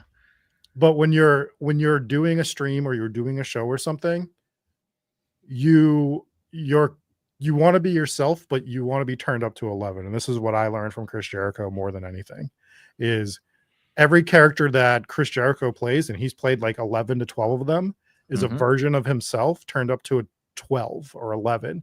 And that's why his characters always get over, because he's not trying to be someone he's not. He's just taking who he is and just amplifying it to a different level. So when I'm doing shows or stuff, if I'm getting into like character, it's always me. Sometimes I'm just turned up a little bit more. Not, right. Yeah, like I'm absolutely a dickhead and a shit talker and all that kind of stuff. But like in real life, I don't talk that much, and I'm actually quite quiet and maybe get a couple of pops in me or something and be out on the town. It's a little bit different, but like I keep to myself. I'm a homebody. I like to hang out with my dogs and hang out with the family and stuff like that. But you get on a show, I'll talk for 3 hours about whatever, and fuck around and make stupid jokes and make fun of ourselves and all how silly our little best ball world is. And yeah, like you said, play it up to some form of character. It really is. It's like you can learn a lot. I mean, in both directions, they made a lot of mistakes.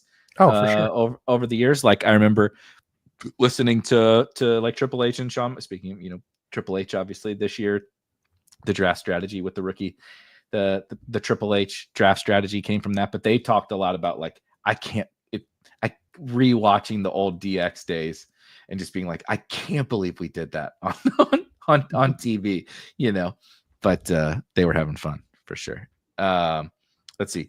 Sports Poker Guide does. So we don't own BBMDB. We do own. We have our own tournament.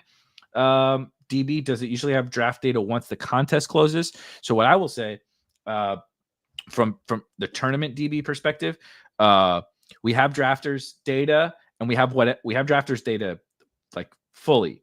We have whatever DraftKings publishes, like they published something from earlier in the summer. We have that in there, and we have all the historic stuff. And we also have Fast Draft. If you're playing over on our good friends with Fast Draft, shout out Matt Kelly and the gang over at Fast Draft. We have an API that they share with their partners like us. So we have that live data in there. Underdog, and then I assume DraftKings will be the same way. They release it eventually publicly, so like anyone can have it, not just us. Like literally anyone can get it, but they publicly release the full data set at some point. When do they do it? I can't say. There's no. It's definitely not right when the contest. Right. Not like the first week of the NFL season. It's usually later on into the season before they release it. But it we'll see. We'll see. I messed up on this team. I snagged Kincaid when I should have taken Goddard, so it was a mistake. Yeah, I'm building it's a unique team for me. I don't know how unique it is exactly, but it's certainly a different team for me. But that's also fun. This works. I'll get how is Lawrence on? I have so few. I have one BTJ Puka team, and it has fucking Trevor Lawrence on it. That's funny. I am trying to get a lot more Tucker Kraft, and that will let me do do 2 tight ends with Hawk and Kraft. I like that. I do think I'm just going to do Lawrence though. Yeah, I feel like you have to. Yeah, I don't want to deal with. I could try to push it to Bryce, but he's probably not going to get back. That would be a hefty fall for him. And then I would have to backstack Ward or something like that. So I'm seeing why my other team had Trevor Lawrence on it. Another thing I've been thinking about this week, and God, I hate that I was even thinking about the Pittsburgh Steelers, but I was. One of 12 people in the United States that was thinking about the Pittsburgh Steelers. Well, I feel like we've actually talked about the Steelers way too much this year. Oh my God. Already? I want to burn the Discord to the ground every time the Steelers come up. Like fantasy, the whatever comparison of fantasy relevance to the conversation, the amount of conversation about the team is so misguided with the Pittsburgh Steelers. But the one thing I was thinking about with them is I was thinking about the backfield a little bit this weekend. And this isn't even results-oriented thinking of the preseason game. I was just thinking about how Aaron Rodgers is the quarterback there, and Arthur Smith is the offensive coordinator. And I just think Jaylen Warren is going to be on the field more than we think, just for pass pro. Again, to go with the Kyron Williams point that we made earlier. I just don't see how it's not. I'm not saying that he's going to get 100% snap rate or anything, but I think he's just probably a fine pick. I'm not saying he's a great pick or anything like that, but I just want to make sure I have some of him. Yep, I'm with you. It feels like I think it was Hacker that said it in the Discord. that Aaron Rodgers is just going to be so fed up with some of these guys, like Caleb. Just like Caleb's a good runner. He's just not ready at all the little stuff that you need to be. You need to. It's important for any NFL running back, right? Pass protection, route running, catching checkdowns, all that little stuff. Like, he's an Iowa running back, dude. They threw the ball like 12 times a game, and all they did was hand it to him. They built the entire offense around Caleb Johnson as a runner. So he has a lot of growth that he needs to develop in the NFL. It's not that he won't, but there is no worse quarterback to play with when you need some time to get better at some of those nuances of the game than Aaron Rodgers. And Jaylen Warren, unfortunately for Caleb, is already good at those things. And so, I don't know. I moved Caleb down today in the rankings. It's probably been a long time coming, but I kind of wanted to see how the preseason went for him, because I do really like him as a runner, at least as a football player. And I know Roman Wilson is running with the starters. He caught a couple passes in the preseason game, but he's the same thing. Aaron had a quote, I don't know, within the last couple of weeks about how like Roman Wilson just like, he's like, he needs to just like go play football, and like basically he's like calling him out for like, basically being a bitch. And I was just like, I'm like, oh, this sounds exactly like how I thought it was going to go with Aaron Rodgers. He's calling out the young dudes. He's like probably already begging them to sign Randall Cobb or something. Like, it's just. Then Darnell Washington caught a touchdown in the preseason game, and you're like, yep, this is the Pittsburgh Steelers that I expected. Yep, exactly. I do kind of want Aaron Rodgers in the booth afterwards, because I feel like he'll talk shit. You're a madman. Yes, it will be entertaining, and that's what I want. Sure. Like, that's why I like Dion, because like Dion would just call it like he see it, like he saw it when he was watching games. That's like true. So I mean, my favorite was with the Seahawks wide receivers. I don't know if you remember that. He got into it. It was back in the day when it was God, who was their number one in like 13? It was before Tyler Lockett. Baldwin. It was Doug Baldwin. And he was just basically saying how they had no receivers, and Baldwin got pissed after he had a good game. And he said something, and he called out Dion for it. And they went back to Dion, and they were like, so what you got to say, dude? He's like, yeah. That was it. Just yeah. That's so Dion. It was so Dion. It was so great. I loved it. Yeah, Dion's a trip. How's he doing, by the way? I haven't looked his health. Yeah, I think he was good. I think that. Yeah, I thought I saw that he was like. Could be wrong, but I thought he was cancer free. Yeah, I'm reading it now. Yeah, couple week and a half ago or so, he said he's cancer free. Yeah, so that's good. Yeah, when he's he was doing 21st and Prime, that was great with him and LaDainian Tomlinson. Like the first year they did it, when they like were clearly not being monitored. It was an awesome show. That's always the best. As soon as you get the corporate overlords involved, it ruins absolutely everything. That's like the Manning cast. I'm not saying that ESPN wasn't like overseeing them, but at first it was just like, these dudes are just like ripping ball takes. Like, this is incredible. And now it's like, we're bringing in, who was it that was clearly just like high as a fucking kite this season that they brought? It was in like the fourth quarter of some shit ass Monday night football game. And somebody is just like stoned out of their mind. Ed Reed. It was Ed Reed. Was it Ed Reed? Ed Reed is just like not making any sense. His eyes are like just glazed over and almost closed all the way. And you're just like, I really would have enjoyed listening to Peyton Manning and Ed Reed and Eli like talk ball. And this is just like overly produced, and they're not saying anything worth a shit. And Ed Reed is like not speaking English. Like, it was wild. Yeah, I mean, there's some shows occasionally that are so good, and then you just realize that people step in. They get a little bit of some of the best times on 21st and Prime was when they would have Mark Ingram and Kamara do like a FaceTime call with them after the game. And Kamara would just show up with like his ski mask on. Oh, yes, I remember that. Yeah. It's like, this is awesome. Love this. Dude, Ingram and Kamara were the best. Yeah. That was the peak of the Sean Payton Saints. Because Ingram and Kamara were like best, but they fully embraced the like their kind of two-headed monster tandem, and that doesn't usually happen. Who is the best? I watch that every time though. Who is the best? Like, people always talk Thunder and Lightning, duo of running backs, not necessarily best, but just like your favorite, like duo of running backs in the history of football.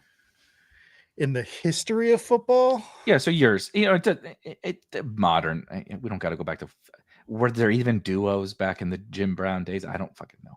I mean, like it feels like a last, 40 years thing or something, our lifetime. Well, definitely nothing from the Giants because I hate the Giants. Okay, I'll float a couple props for anything. Oh, my favorite. Go with yours. And I'll see if Reggie Bush, Lendale White, USC Trojans. Oh, you went back to college. I'm going back to college because my other one is also college. Darren McFadden, Felix Jones, Arkansas Razorbacks. God damn it, K-Sizzle, you took mine. You took mine. Yeah, this is a good one. Mike Allstott, Warwick Dunn. Warwick Dunn had one of my favorite runs of all time. I watched him run into a pile, and it was just a bunch of guys, and then he was just on the other side of the pile. Yeah, because he's like 107. He's like 5'7", 175 pounds. Nobody knew where the fuck he was. It was amazing. I love Warwick Dunn. He was awesome. Dunn and Allstott. Well, first of all, those Bucks were awesome. They won the Super Bowl. But like in the old Madden games, they were a cheat code. But Warwick Dunn and Mike Allstott were an absolute cheat code in the old Madden games. It was true Thunder and Lightning, like the epitome of Thunder and Lightning. Yeah, they were fun. Felix Jones and Marion Barber. God, thank God we didn't have Felix Jones got mentioned in two different running back duos. Thank God we didn't have best ball when it was Felix Jones and Marion Barber. Marion Barber. Oh, we would have had to done the Dallas backfield past. Thing again. Another Dallas backfield debate that we would have had for 4 months. God, a modern day Javonte Williams and Jaden Blue. Was Westbrook still with the Eagles when Sproles was there for a season or two? Ooh, good question. I mean, it obviously doesn't count if I can't remember offhand, but yeah, it can't be your favorite if you don't even remember it. Brian Westbrook, 2002 to 2010, only with the Eagles except for 2010. Yeah, 2010 he was with the Redskins, right? 49ers. Oh, 49ers.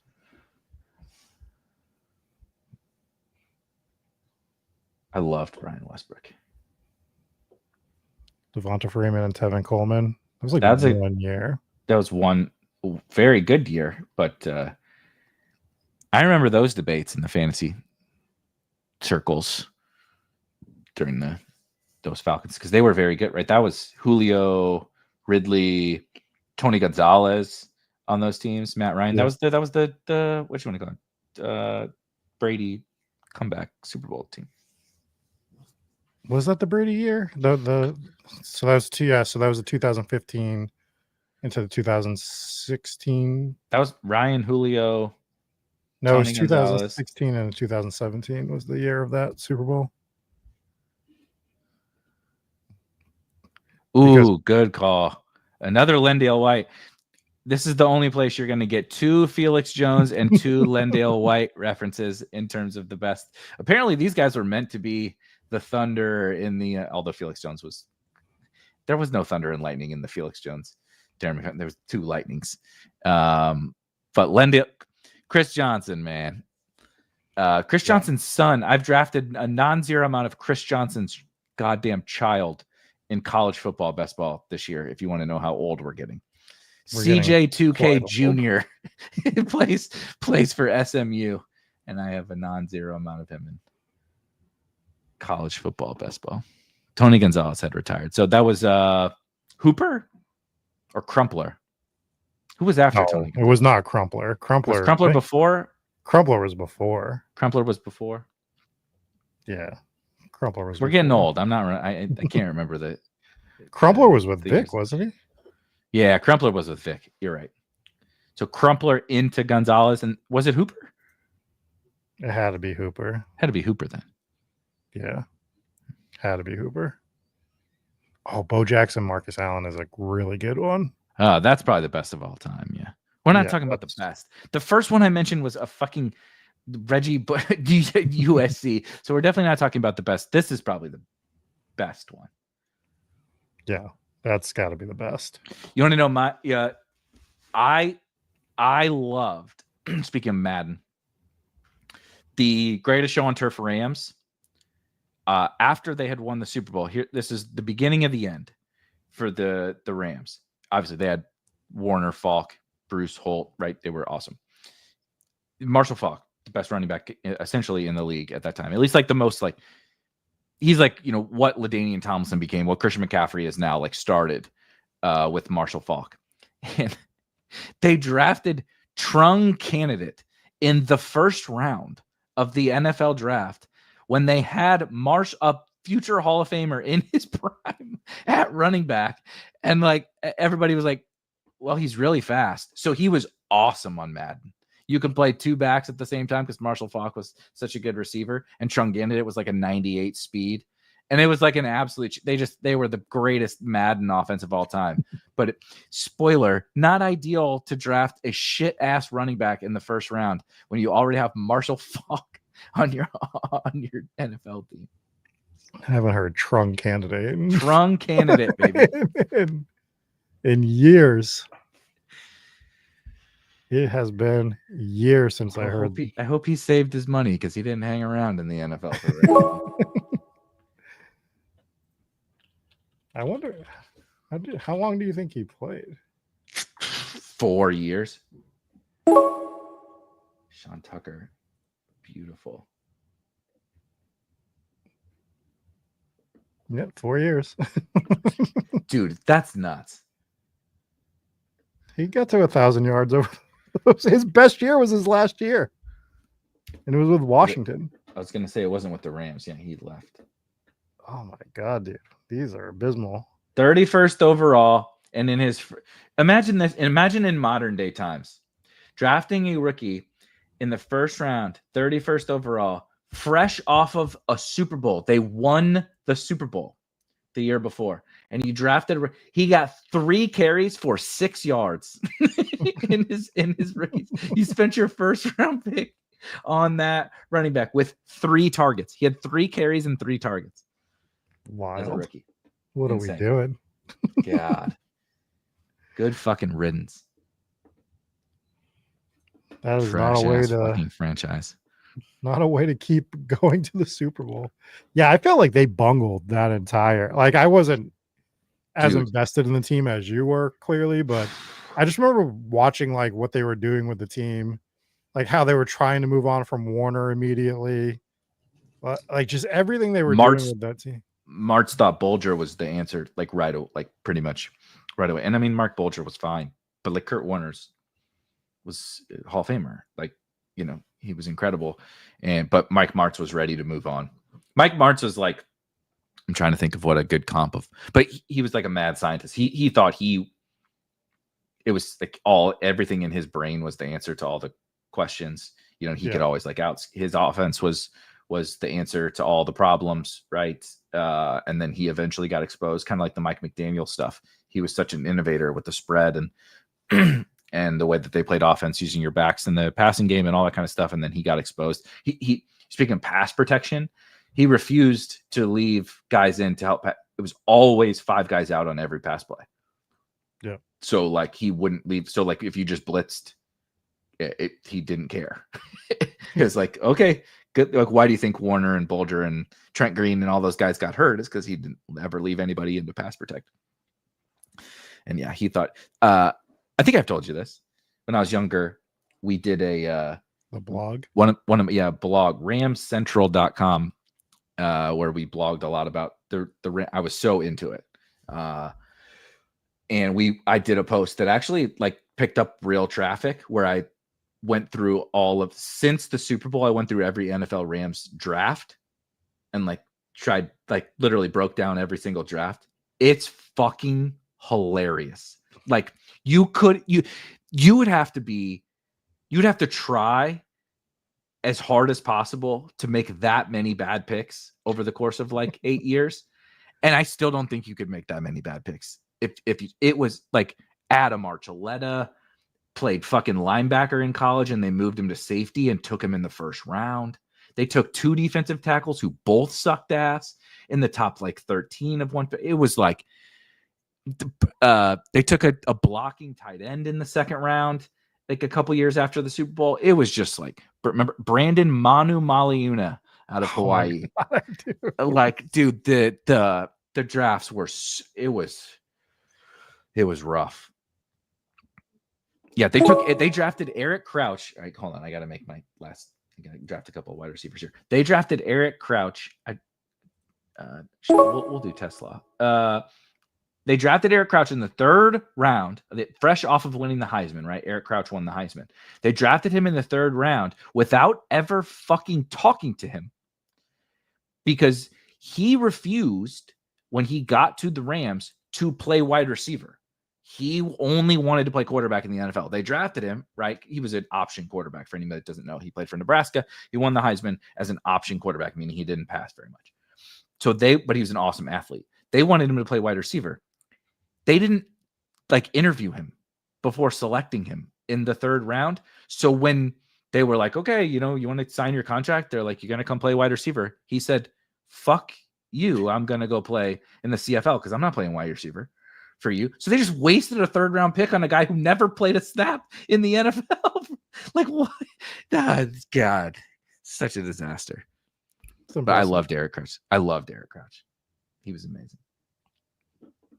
God, I remember watching the drafts on Saturday and Sunday, like the NFL draft, which is what I wish it was still like Saturday afternoon. Way better. The best. Way better than this first round nonsense. Like, call me an old, but give me Saturday morning. Yeah, come on. First 3 rounds.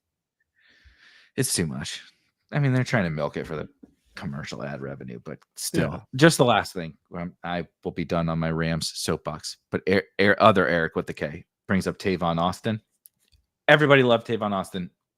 Google or YouTube Tavon Austin, West Virginia highlights. It's the greatest highlight tape that still ever exists in the history of college football.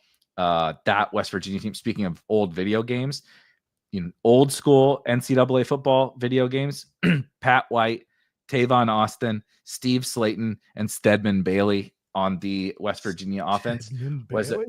Spoiler, the Rams also drafted Stedman Bailey that year. They drafted both of the wide receivers from West Virginia. Spoiler, both sucked. Steve Slayton, the only good player out of that offense. But nonetheless, they had the 8th pick. Or no, they had like the 15th pick in the NFL draft that year. The old Jeff Fisher, 8 and 8 days, 7 and 9 days. And needed a wide receiver, had Sam Bradford, right? Danny Amendola was their best wide receiver back then, and needed a wide receiver. Mortgaged the goddamn future to move up like 7 picks to get Tavon fucking Austin. 5'7" slot receiver or whatever. Like a modern day Wandale Robinson. We had to mortgage the future to get that motherfucker in the top 10. And then very shortly thereafter moved to Los Angeles. I thought only the Raiders were capable of such things. God bless. I would have rather drafted Henry Ruggs at that point. Jesus. Oh my God, was that the Darius Hayward Bay year where they Hayward Bay, 9th overall? They took Hayward. It was the running bit for the Raiders was they just sort by speed, and that's their board. Because Darius Hayward Bay, didn't he break the combine record for 40 time? I think.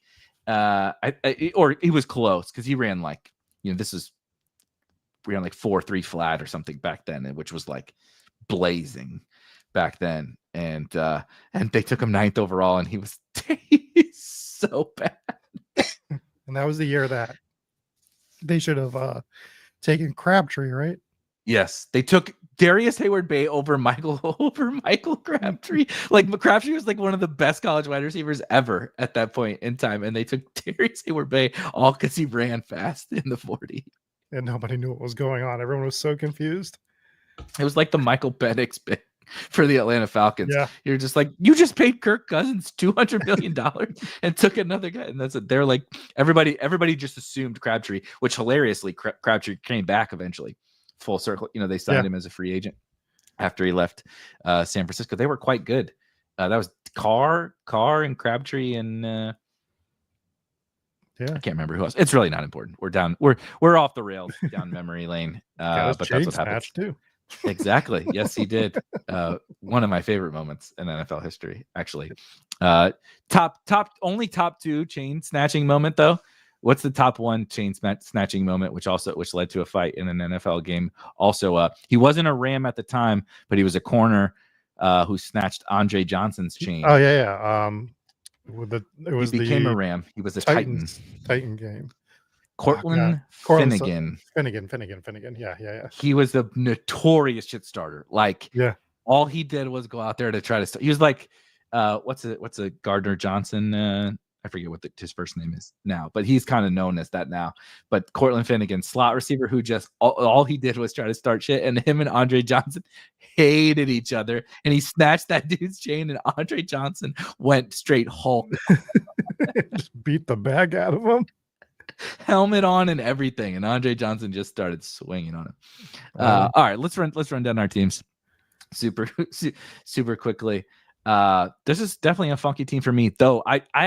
I love like these 0 RB ish teams. Obviously, I took RJ Harvey, so not like a technical by the definition 0 running back team, but taking 8 running backs on those teams when you start super duper wide receiver heavy, I'm a really big fan of. I also don't have like an elite quarterback or elite tight end, so beefing up the running back room is good. We talked on this episode about Dak Prescott and CeeDee Lamb being super popular, but Dak Prescott and George Pickens not quite as much, especially on that side of the board. So I have Dak Prescott and Trevor Lawrence at quarterback.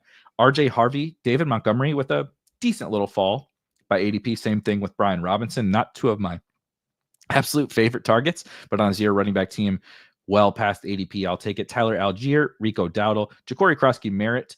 I don't mind trying to buy that backfield with him and Brian Robinson. I'm sort of taking my medicine on Krosky-Merritt, not my favorite player, but if we're going to listen to the coaching hype, we're going to listen to it, and he's getting it as well. Sean Tucker, probably my favorite guy to draft right now overall, and Damian Pierce to close out the running back room. Puka Nacua, Brian Thomas, Tet McMillan, George Pickens, Ricky Pearsall, De'Ami Brown, Isaac Teslaw, and Troy Franklin at wide receiver, and then TJ Hawkinson and Tucker Kraft. Rob, out of the 103, pulled up Nico Collins. We talked about the unique start.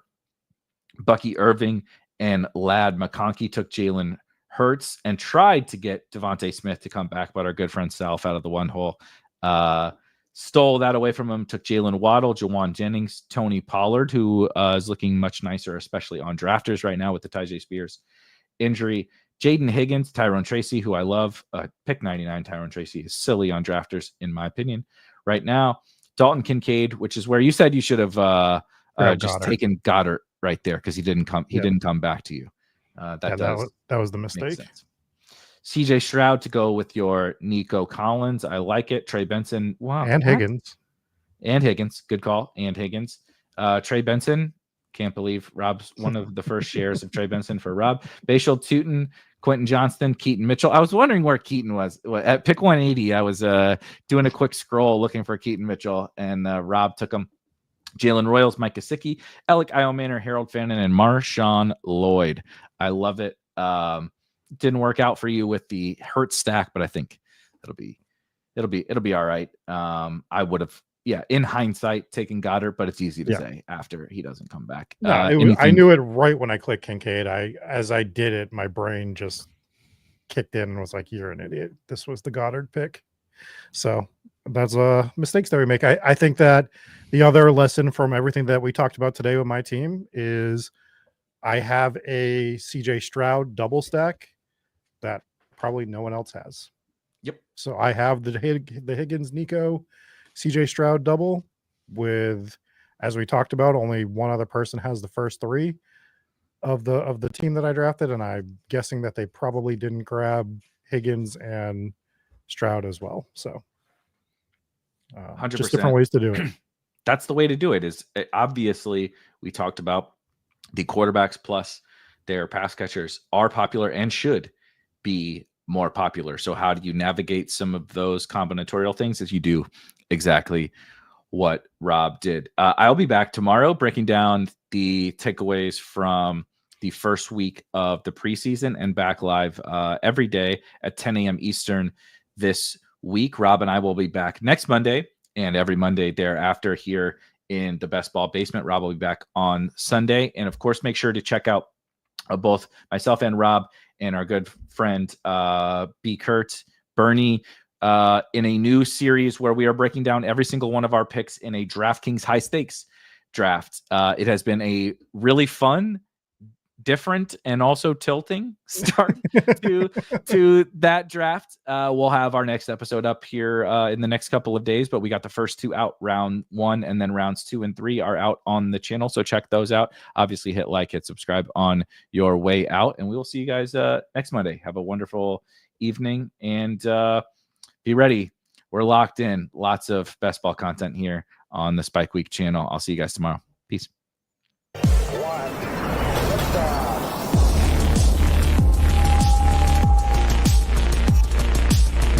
Woo! Those were some spicy takes. Want to stay up to date with all of the other spicy takes we're going to have over here at Spike Week? Why don't you press that subscribe button below? You turn notifications on, we draft a team, boom, you know about it. We have another spicy take, boom, you know about it. You can be there. You can draft with us. You want to stay up to date? That's how you do it. All right, we'll catch you later next time here at Spike Week.